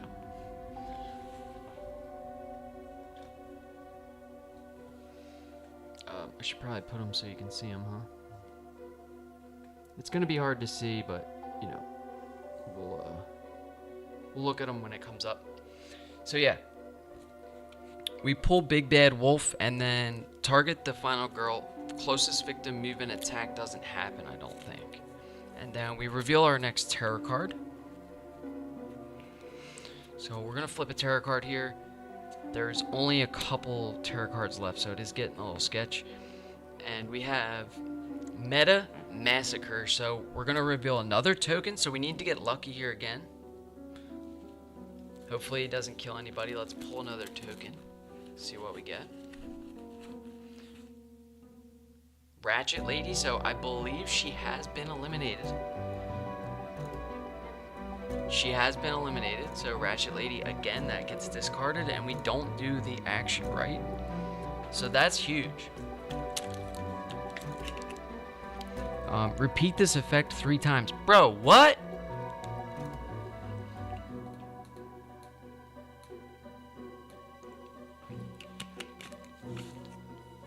So 4 total? Or do they mean like that counted as 1?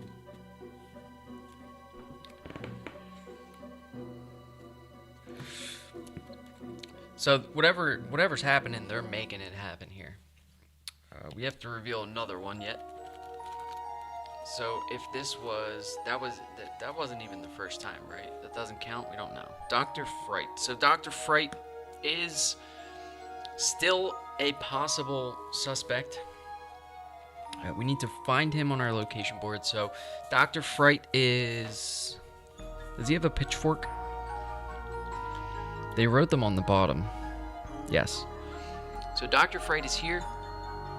He is going to target the final girl, closest victim, and attack. Again, there's no movement strapped to that on the card. So it's just target the final girl, closest victim, and attack over there. Blah, blah. So he stays there and attacks, so nothing happens. We put Dr. Fright back in the bag, right? We shake it up. So that was 1 time. We're going to do this 3 times. We pull another one. I'm excited to watch the rest of Stranger Things. I love Stranger Things. Alright, we have Geppetto this time. Geppetto is still a possible suspect, so he is on the board. He's actually in this location here, the Van Ryder Games location. So he's going to target the final girl and attack. Nothing happens there. There's no victims there, so we're going to put him back in the bag and reveal another token.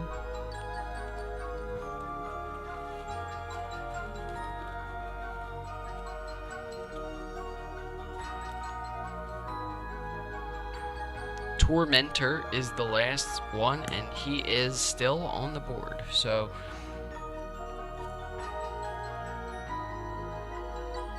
what does he look like? Yeah, he's down here. So can they kill informants? 11.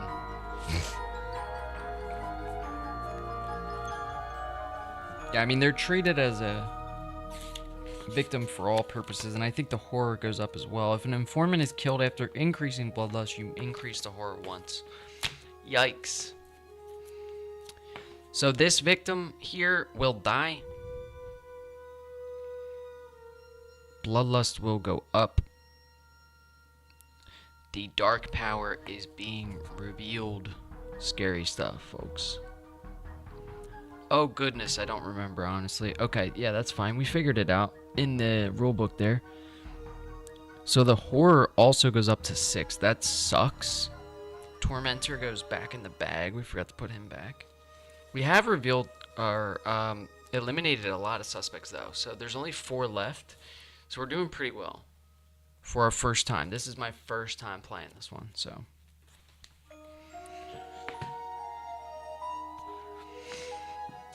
Okay, so we're revealing the dark power here. Let's see what it is. Relentless paranoia. When saving an informant, do not decrease horror. That sucks. Yeah, that definitely sucks. Because we were planning on saving a few informants. We wanted to get Adrian's ultimate out, but it doesn't look possible to me anymore. My focus is also split as my daughter is demanding my attention. Yeah, no worries, bud. We're just playing some Final Girl here, trying to get through this this Mort at BGcon with Adrian. So that's the end of the killer phase, the no panic phase. On upkeep phase, we do a booth card. So we're gonna flip a booth card here, and we'll see what happens. So we have Hat-Trick Games. We roll a dice. On a 1 to 3, we spawn a victim. On a 4 to 6, we resolve a booth event, but we got a 3, so we spawn a victim here, which is... I kind of like how the victims keep coming out. But it's going to end up going here, so new victim in the space with where killer was spawned. I don't know if the killer is supposed to start on the board or not, but we have placed him there just in case.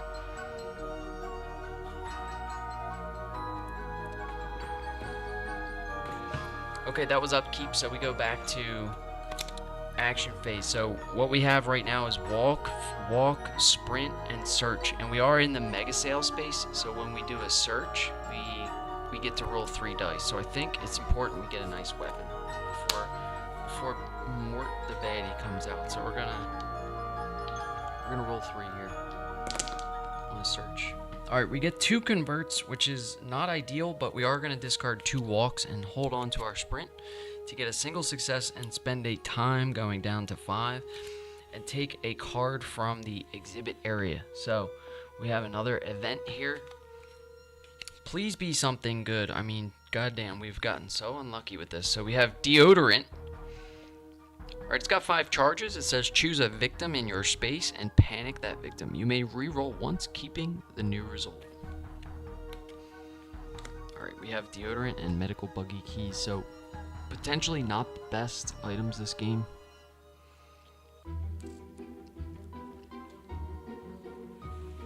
Choose a victim in your space and panic that victim. You may re-roll once, keeping the new result.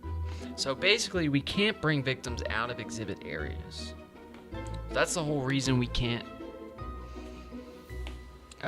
bring victims out of the exhibit spaces with us. So we need to come up with a game plan on how we're going to get more clues.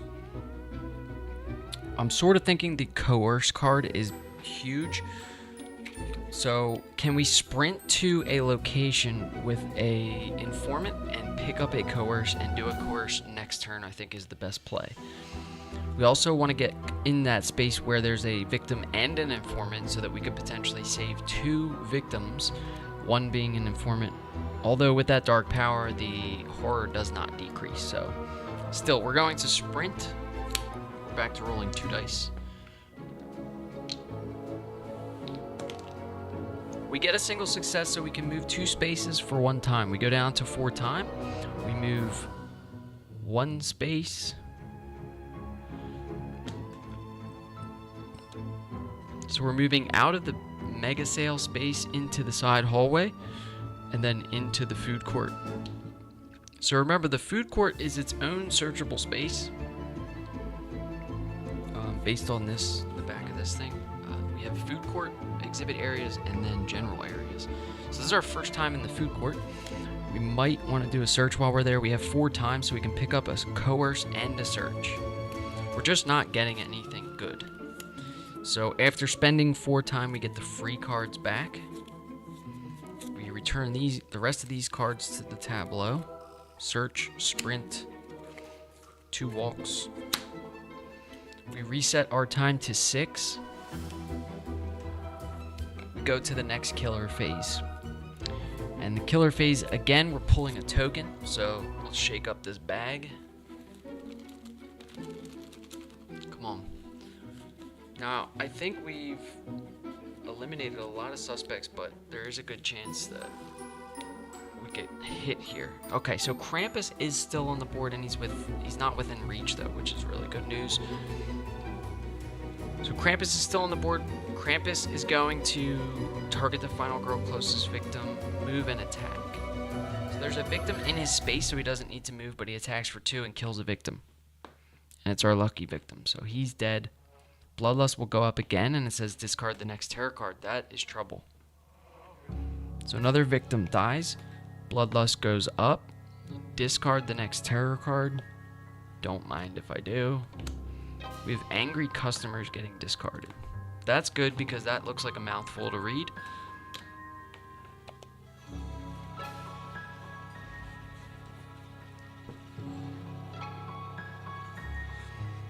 Okay, after we do that, after we discard another terror card, we're going to flip a terror card for the rest of the killer phase. So let's see what happens here. We have Deadly Encounter. So for Deadly Encounter, it says if there are no victims on the board, discard and draw the next terror card. Otherwise, target the closest victim, move, and attack. So Krampus is going to kill another victim here. And I think they prioritize informants, unfortunately. So he's going to go into the shoulder location where the crowd is. Move in there. Attack. We have Krampus is the temporary active killer, so he's going to move into here and attack and kill this informant, unfortunately. So I think horror goes up, and that really screws us because the horror is now at 6. So we're down to rolling 1 dice, and then the rest of that tarot card says target the closest victim and move, but there's a victim in his space, so he's going to stay in that location, and that will end the killer phase. So we have panic phase. That victim will panic if a victim died or an informant died there, so we get to panic him possibly out of that space. Come on, he got a 1. So he just panics over here. So we have this victim panicking into the chicken's base. Looks like I don't know what that chicken is.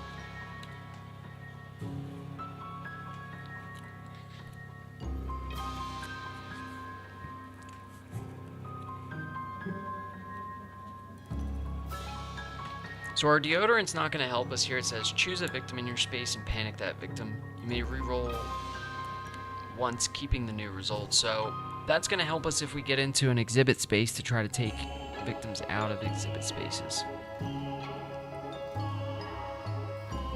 I did forget about those 4 exhibit spaces on the bottom, so maybe I messed something up there, but we have to start with... Oh, we're going to do upkeep real quick, so we flip another booth card first. So our next booth card is Soxley, so that's the name of the chicken space. I was wondering. Alright, we roll a dice.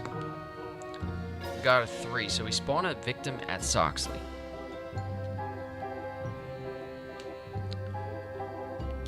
We spawn a victim here at the Soxley location. That was upkeep. We're going to start with a focus on this. So we're rolling 1 die, which hurts. We don't get it. So we lose 2 time. We should try it again. Let's do another focus. Damn, we get another tier. And lose 2 time. That's so bad. Alright, well, we wanted to roll 2 dice, but we can't. So let's do a coerce. We get a success there. That's so good. Remove the informant from the game and reveal another clue. So this is really important. We get to spend 1 time to remove this informant from the game. I guess that is good because every time one of those dies, the horror goes up, and if we save one, the horror doesn't go down. So getting the informants off with a coerce is big. Alright, we're going to reveal another clue. This is our 4th clue of the game, so let's see what we get. We got number 4, so let me read this. Just bear with me. This is actually really hard to read, but it is one of my favorite parts.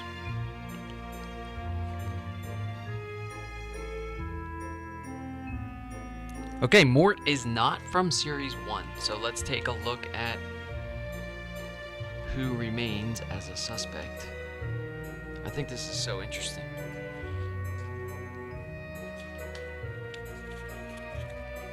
So if Mort is not from Series 1, then Geppetto out. Krampus in. Tormentor in. Dr. Fright out. We have ruled out 8 of the 10 possible suspects. So it's between Dr. Fright and Geppetto. I wonder, can you just take a guess? You know, I would love to guess.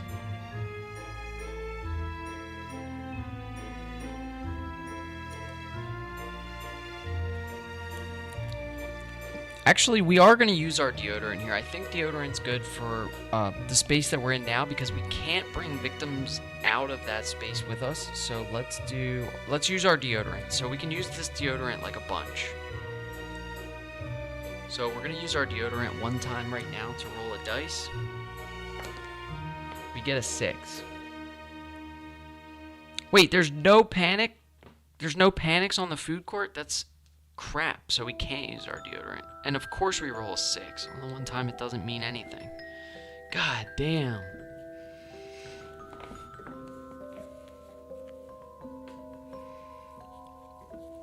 Should we search with 1 dice? Actually, let's do search, and that was our success. So we take the top item from the food court, and we get Van Ryder Games Bag. Immediately discard this and take 2 top item cards from any item deck.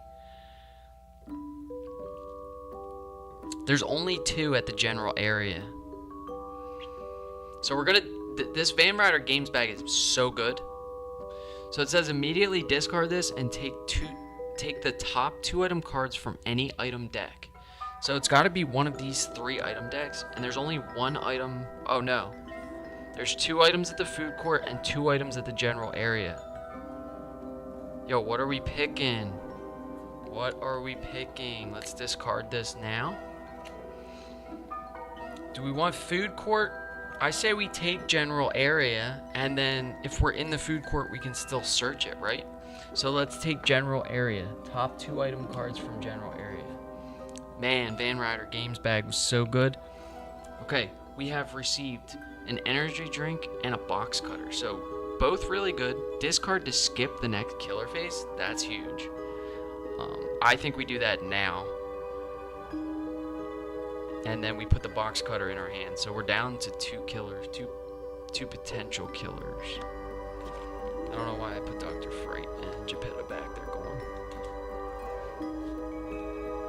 So it's between the Tormentor and Krampus. I really hope it's not Krampus. We just played that Krampus one and we got smoked. I mean, we had a soft win. We'll call it a soft win. But now we have a box cutter.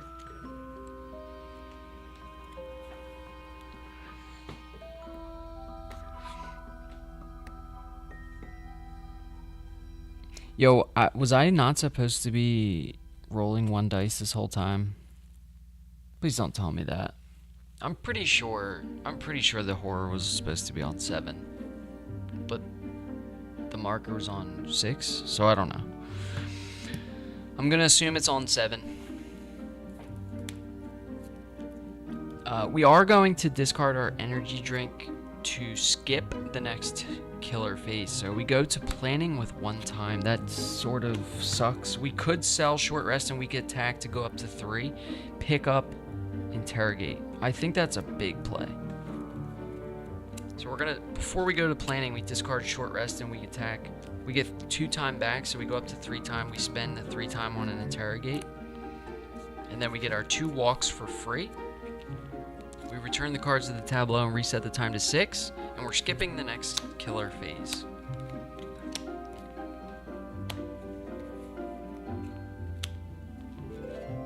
Okay, that was planning, so we skip killer. We do panic, no upkeep.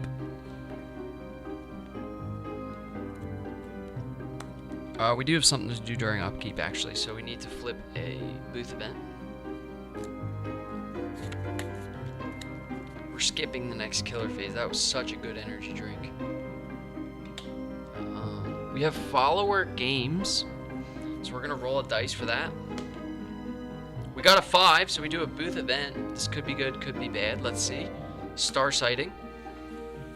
If there are no special victims in play, reveal event cards until you find one with a special victim and resolve it. Then shuffle the revealed cards back into the event deck. Take the special victim closest to the booth and place it in the booth space. Okay, so our booth is here on the location board. So this is our booth that we're talking about. So one of those is going to become a special victim. So we reveal event cards until a special victim is revealed. So we have lunchtime. Food trucks are here. Ticketed events. There may not be any. Popular game designer. Okay.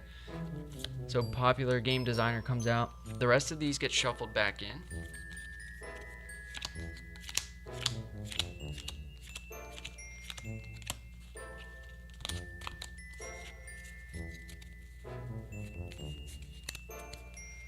So we have popular game designer. What is this going to be?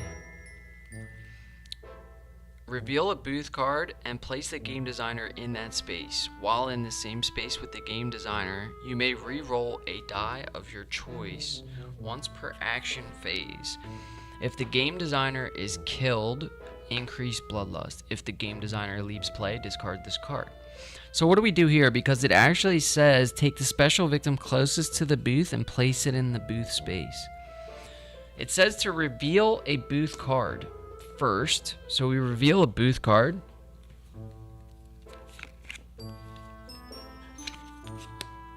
And we get Pristine Continent Games.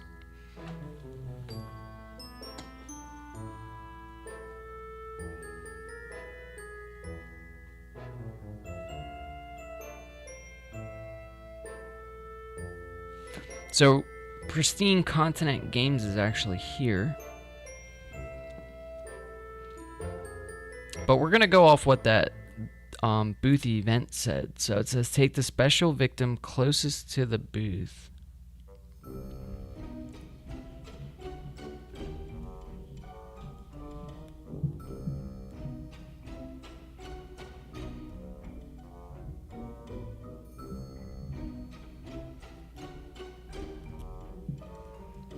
Take the special victim closest to the booth and place it in the booth space.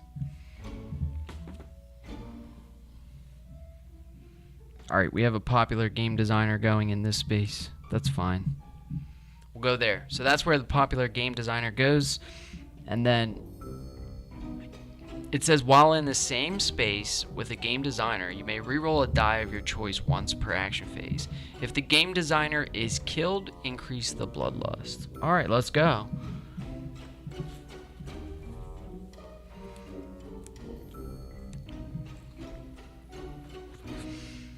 We're back to the action phase. We have 2 walks and an interrogate, so I think we should try to get...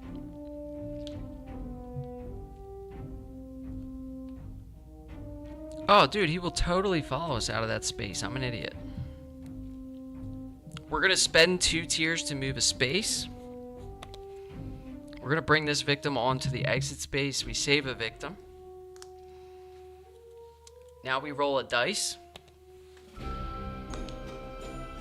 And again, we get a 3 after saving 3 victims. That's absurd.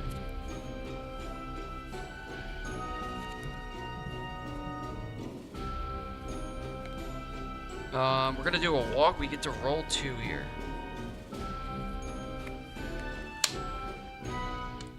Because we intend on using that hallway, correct? Yes. So we get a success and a convert. I don't think it's worth converting here, but we're going to move 1 space.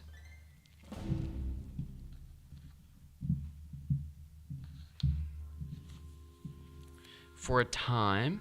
And then we'll play another walk. Where we roll 1 dice.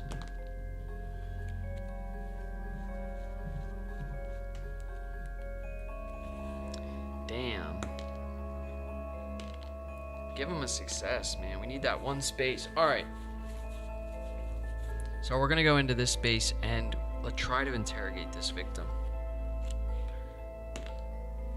Alright, we fail. So on no successes, you lose 3 times, panic the suspect, and take this card back into your hand. Do we really want to do that? No. We'll hold on to the interrogate. We just didn't get to do it, but we made it to that space. So that's fine. We really need those focuses back. Man, at that point, I really don't even know if... Wait, so we move a space, move a space, move a space. That's horrible. We should be on 4 time. And then... we have 4 time to spend during this planning phase, so what should we buy here? 4 time. Should we start taking some retaliates and stuff, or do we want to coerce some people? I think coerce is good. Coerce and sprint we're going to take.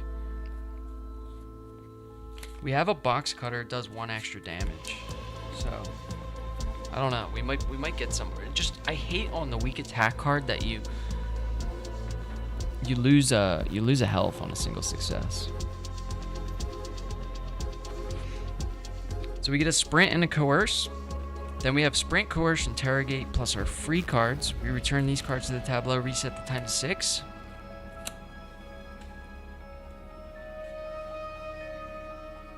Go to the next killer phase. So we have, again, we're pulling a token from the bag. There's only 2 left, so this could be good. Dr. Fright has been removed as a suspect, so that's really good news. We flip a terror card. There's only 2 left, so it's getting kind of sketch. Trade off. So we have resolve one of the following: lose a health, lose 3 time, lose a health, increase the horror, lose 3 time, discard, interrogate, or coerce, then resolve one of the following, but not from the same column as your choice above. Oh, this is crazy decision to be made here. What do we want to do? So we get both. One of them's going to help us and one of them's going to hurt us. I think we discard...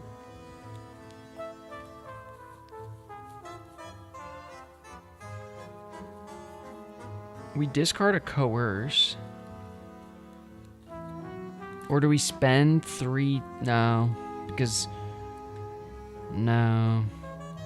Yeah, we're going to discard a coerce.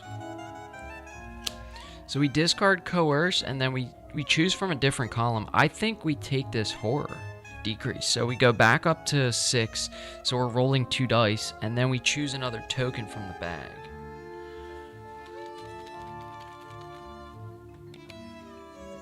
And then someone's going to become the active temporary killer. We have Krampus. So he's still on the board. He's going to move, target the closest victim, move, and attack. So there's 2 victims in this space. So Krampus is going to move here and attack and kill another victim. Oh, balls.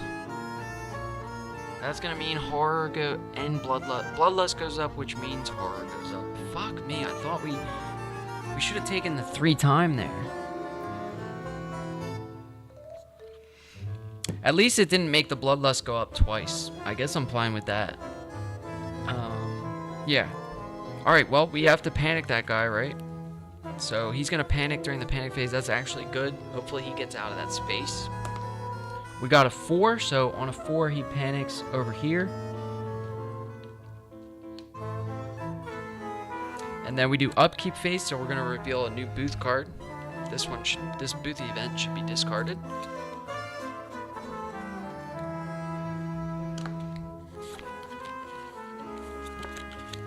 Yo, Van Ryder Games. We got the Van Ryder Games one. Alright, we roll a dice. We got a 3, so we spawn a victim at Van Ryder Games, and that is where Geppetto is. So we're going to spawn a victim in the Van Ryder Games location.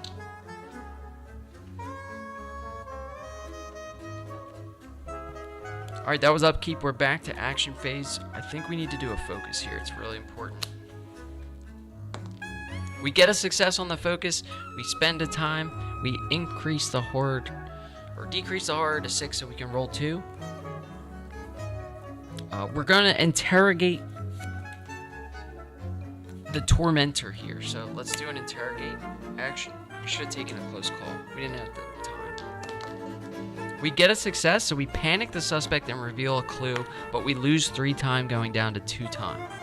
Alright, so this is our final clue, so it's going to be clue number 2. We also have to panic the suspect. So he panics at a 5. So from a 4 to a 6, he would panic out here. So he's in the main hallway. And we're going to reveal clue number 2. It's the only clue we haven't done yet, so... It says, Mort is not from Series 3. Oh! So it is Krampus, it has to be, right? We really don't know what goes on here.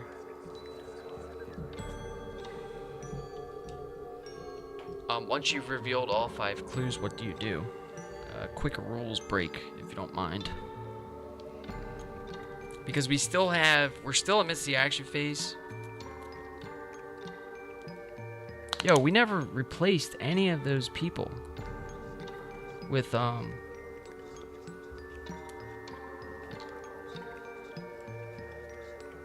I completely forgot to replace these people with informants, right?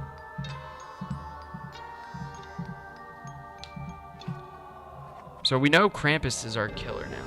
Or it's Mort is disguised as Krampus, which is fine. It's definitely thematic right now for the Christmas time, holidays. Happy holidays, everyone.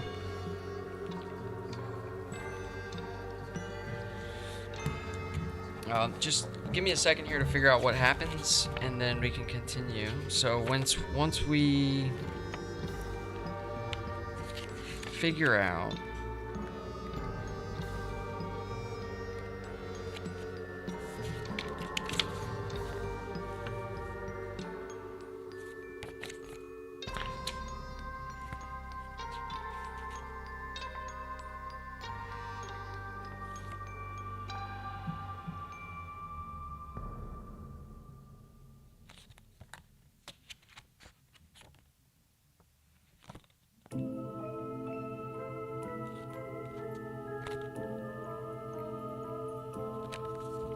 does anyone know? Maybe 11, do you know what happens here? We have figured out who it is, so what exactly do we do?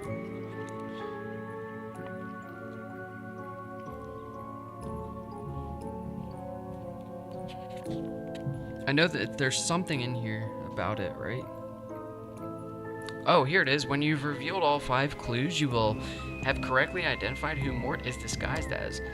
Flip the clue card to its opposite side and use the clue viewer to confirm the correct disguise located at the bottom of the card. So big time folks. So we're gonna figure out who it is, and I mean, we pretty much know who it is at this point, so it should be Krampus. Yep, it's Krampus. So we're definitely right on that. I don't see how you could get it wrong. And then it says, flip the clue card to its opposite side. Use the clue viewer to confirm the correct disguise located at the bottom of the card. Immediately discard any minor dark powers in play. Next, discard any remaining tarot cards and place the finale. Alright, so there was only one tarot card left, and it was Stockholm Syndrome, so that gets discarded, luckily.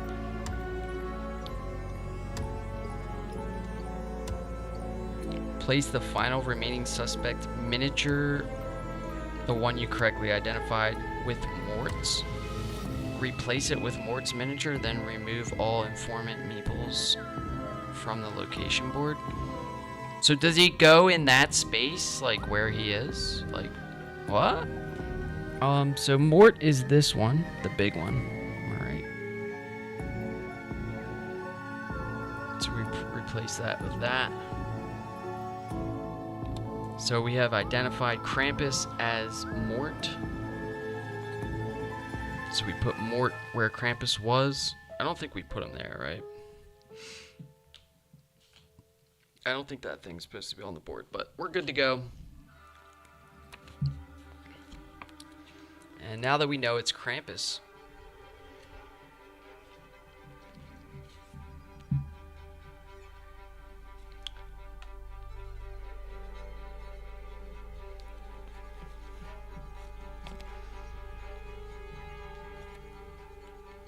so we take Krampus's card, we replace it. We replace the original finale card, and then we had the finale reminder underneath. So this goes on top of the booth deck to remind us that we don't need to flip booth cards anymore. We take Krampus's card and we flip it, and we do Mort as Krampus. So he's got 8 health, so we give him 7 and a finale. 1, 2, 3, 4, 5, 6, 7. The attack line says, target the final girl closest victim, move twice and attack. When revealed, for each unrevealed clue, increase the horror. So we have revealed all the clues, so that's great news. We don't increase the horror there. And then it says, during the upkeep phase, roll a die. If the result is more than the horror level,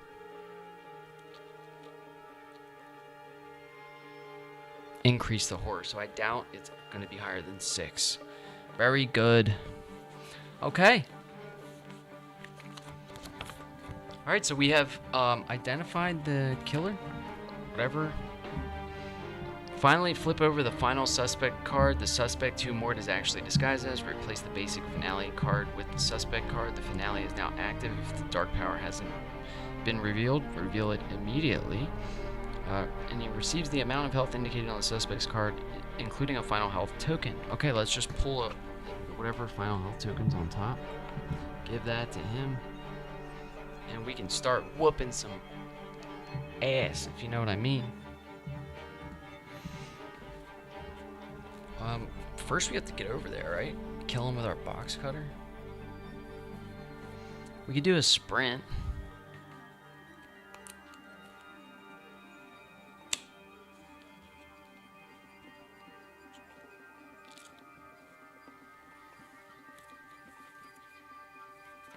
Yeah, we're gonna roll for a sprint. Okay, we get a single success and a convert. I think it's worth to convert here to get the 3 spaces for a time. So we pitch 2 cards. We go down to 1 time. And we can move 3 spaces here. If I'm not mistaken, like, does our action phase just end right now because we revealed the finale? If it doesn't, we can keep going, right? Let's keep going for time's sake, so we can move 3 spaces. And I think we can save.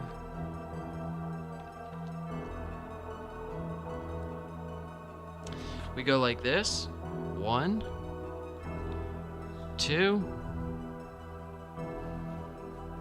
We save an informant. We roll a dice. We get a 1. We reveal our ultimate. Okay, so we've saved 4 victims, so we rolled a 1.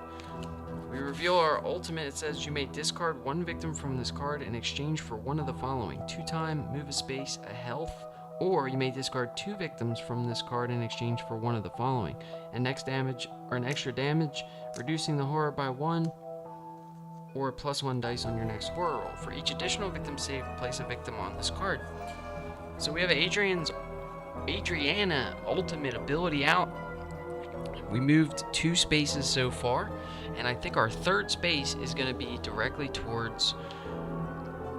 no, we can't go that way. That's pretty unfortunate, actually. So where do we move? We moved 2 so far, so we went 1 space and then 2 space.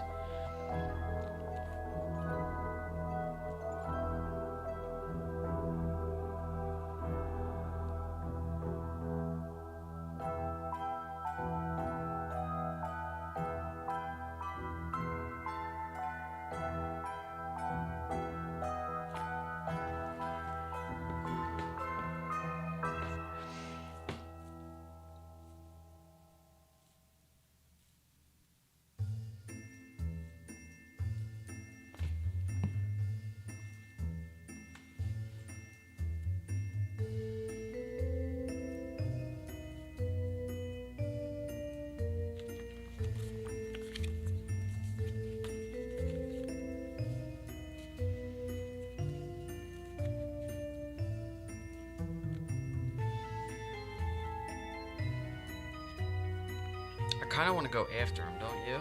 Let's move back into this space. So let's be down here, right? And then all we have left is short rest. We might as well do it, right? Let's roll for a short rest. Alright, we get a convert, so super failure. We gain... No, we're not going to do that. Oh my god, maybe we shouldn't roll for that short rest. We just hold on to short rest.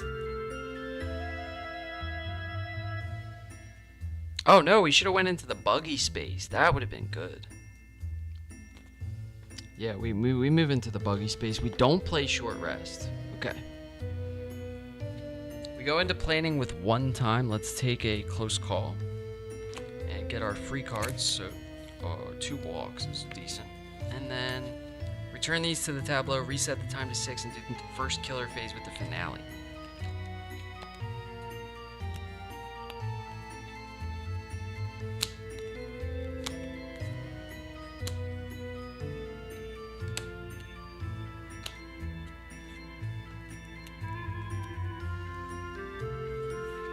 Alright, killer phase. So the killer phase is now target the final girl, move twice, and attack. It's target the final girl closest victim, move twice, and attack. So he moves for 4. Or 2, sorry. Well, technically 4 because he moves twice. So he's going to try... I think they favor these informants, right? So he's going to go into this space and kill another informant, which sucks. And when an informant dies, the horror goes up.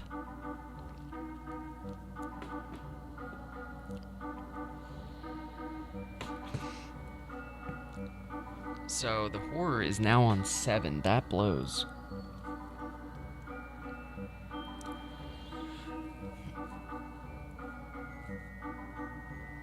And then there's no terror card, but we have...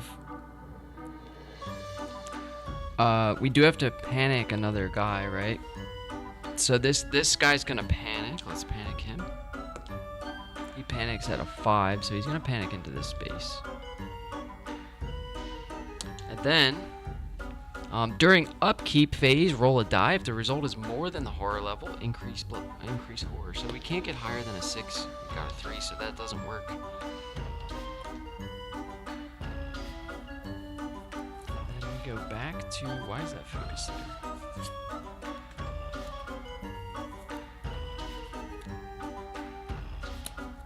I don't know what I'm doing. Let's do...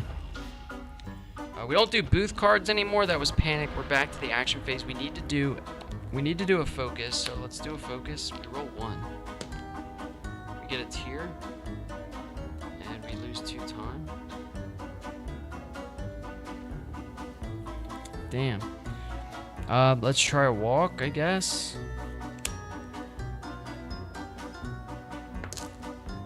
We got a success. I'm taking it. We got a 6. That was bang. Alright, we lose a time. And we can move 2 spaces. Alright, now we're going to bring this buggy with us. And anytime we go into a space with a victim, that victim has to panic. I don't think I care about saving victims anymore. I'm more or less...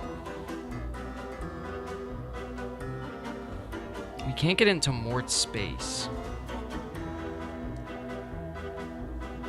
Oh, we can get into Mort's space if we discard a victim. Let's do it. Let's do it. Let's take the buggy with us. So we're gonna move 2 spaces on that walk. So we go 1, 2. This victim panics immediately. Fucking A, dude. I'm throwing the fucking dice everywhere. It's pissing me off. They're knocking shit over.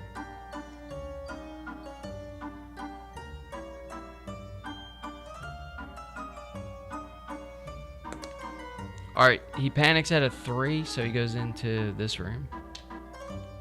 Nobody cares. And then we can discard a victim to move another space. So we're gonna use Adriana's ultimate ability to discard a victim to move 1 more space. And we're gonna bring the buggy into Mort's space and discard the buggy to deal 2 damage to him. Boom! Ran that motherfucker over. That's what I'm saying, bro. Get after it. Alright. Got him. 2 damage. Big time. 2 damage. That's what I'm talking about. We fucking ran him over. That was so cool. Alright. And then we still have the action phase, but we don't have anything really good. And we're down to 3 times. So we should just... discard 2 victims to decrease the horror by 1? I mean, bro.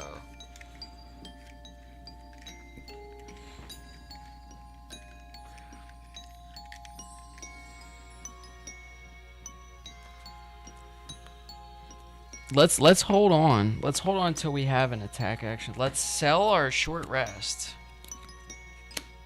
for a time and take a Furious Strike. So in the action phase, we're going to sell Short Rest for 1 time, putting us at 4. We go into planning phase with 4 time and we buy Furious Strike. So we have Furious Strike, Close Call, Walk, Focus, and Weak Attack. And we're in Mort's space with 3 victims on our card.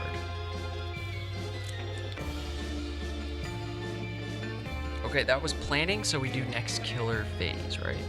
Reset the time to 6. Killer phase. Target the final girl, closest victim, move, and attack. He's attacking for 3. That probably wasn't smart. We should have bought Retaliate. Yeah, so we bought Retaliate instead. So we're going to Retaliate this. And we did discard the 2 victims to reduce the horror. I didn't realize we were going to get attacked. I'm stupid. Okay, so we're going to Retaliate this, and then we can discard... Oh, we need to save more victims. We're in trouble.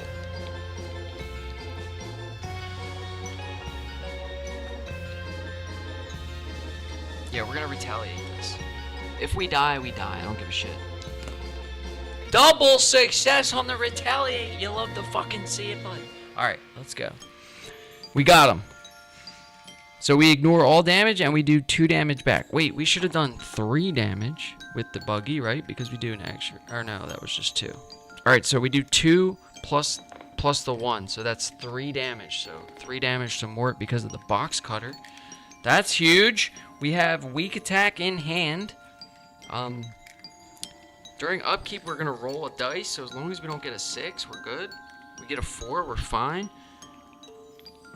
There's no panic, no upkeep. We're back to the action phase. We're going to do a weak attack here. We roll 2. We get a single success, so we lose a life and do 2 damage to Mort. He's down to his last health, giving us an extra dice. Yo, it's getting close. We're going to kill him. We're going to kill Mort as Krampus. Alright, we didn't spend any time there. Let's take... Do we take Critical Blow? We take Guard for 2. We sell Focus and Walk to go up to 8. We take Guard and Critical Blow.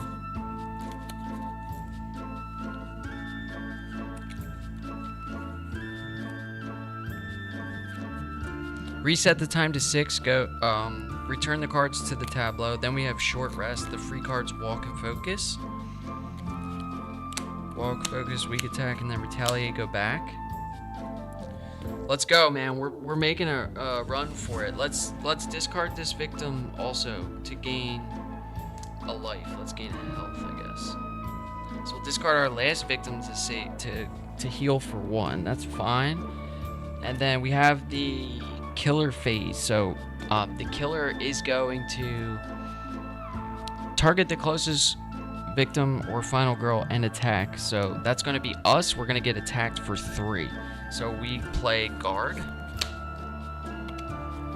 We roll 2 dice on a Guard. We get a single success and a convert. We could reduce it by 2 and take 1 damage. I think I'm fine with that. So we take 1 damage back. Then we roll a dice. Okay, it was 4, so we're safe. We don't reduce the horror.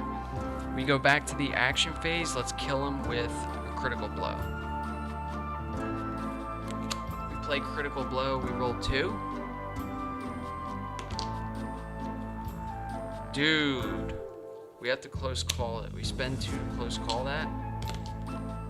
We get a single success and a convert. We pitch 2 cards. We do 4 damage.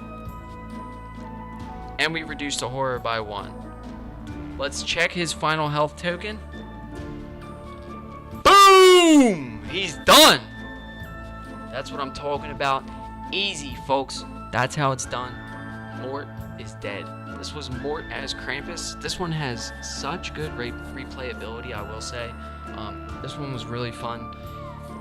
Adriana's ultimate is busted. I will say that it's really good. I mean, she just, like, if you could save more victims I could have done better with it, but I only saved 4, and then I finally rolled a 3 or something stupid. But yeah, this one was great.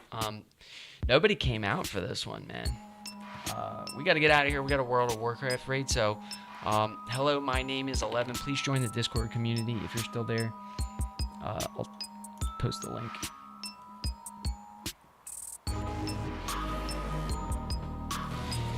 And yeah, so this one was great. That's gonna wrap it up for today, folks. This was Mort at BGcon. This one was so much fun. We love this one. It was great. We killed Mort. We did it successfully. Adriana survived. Love to see it. All right, everybody, have a great rest of your day.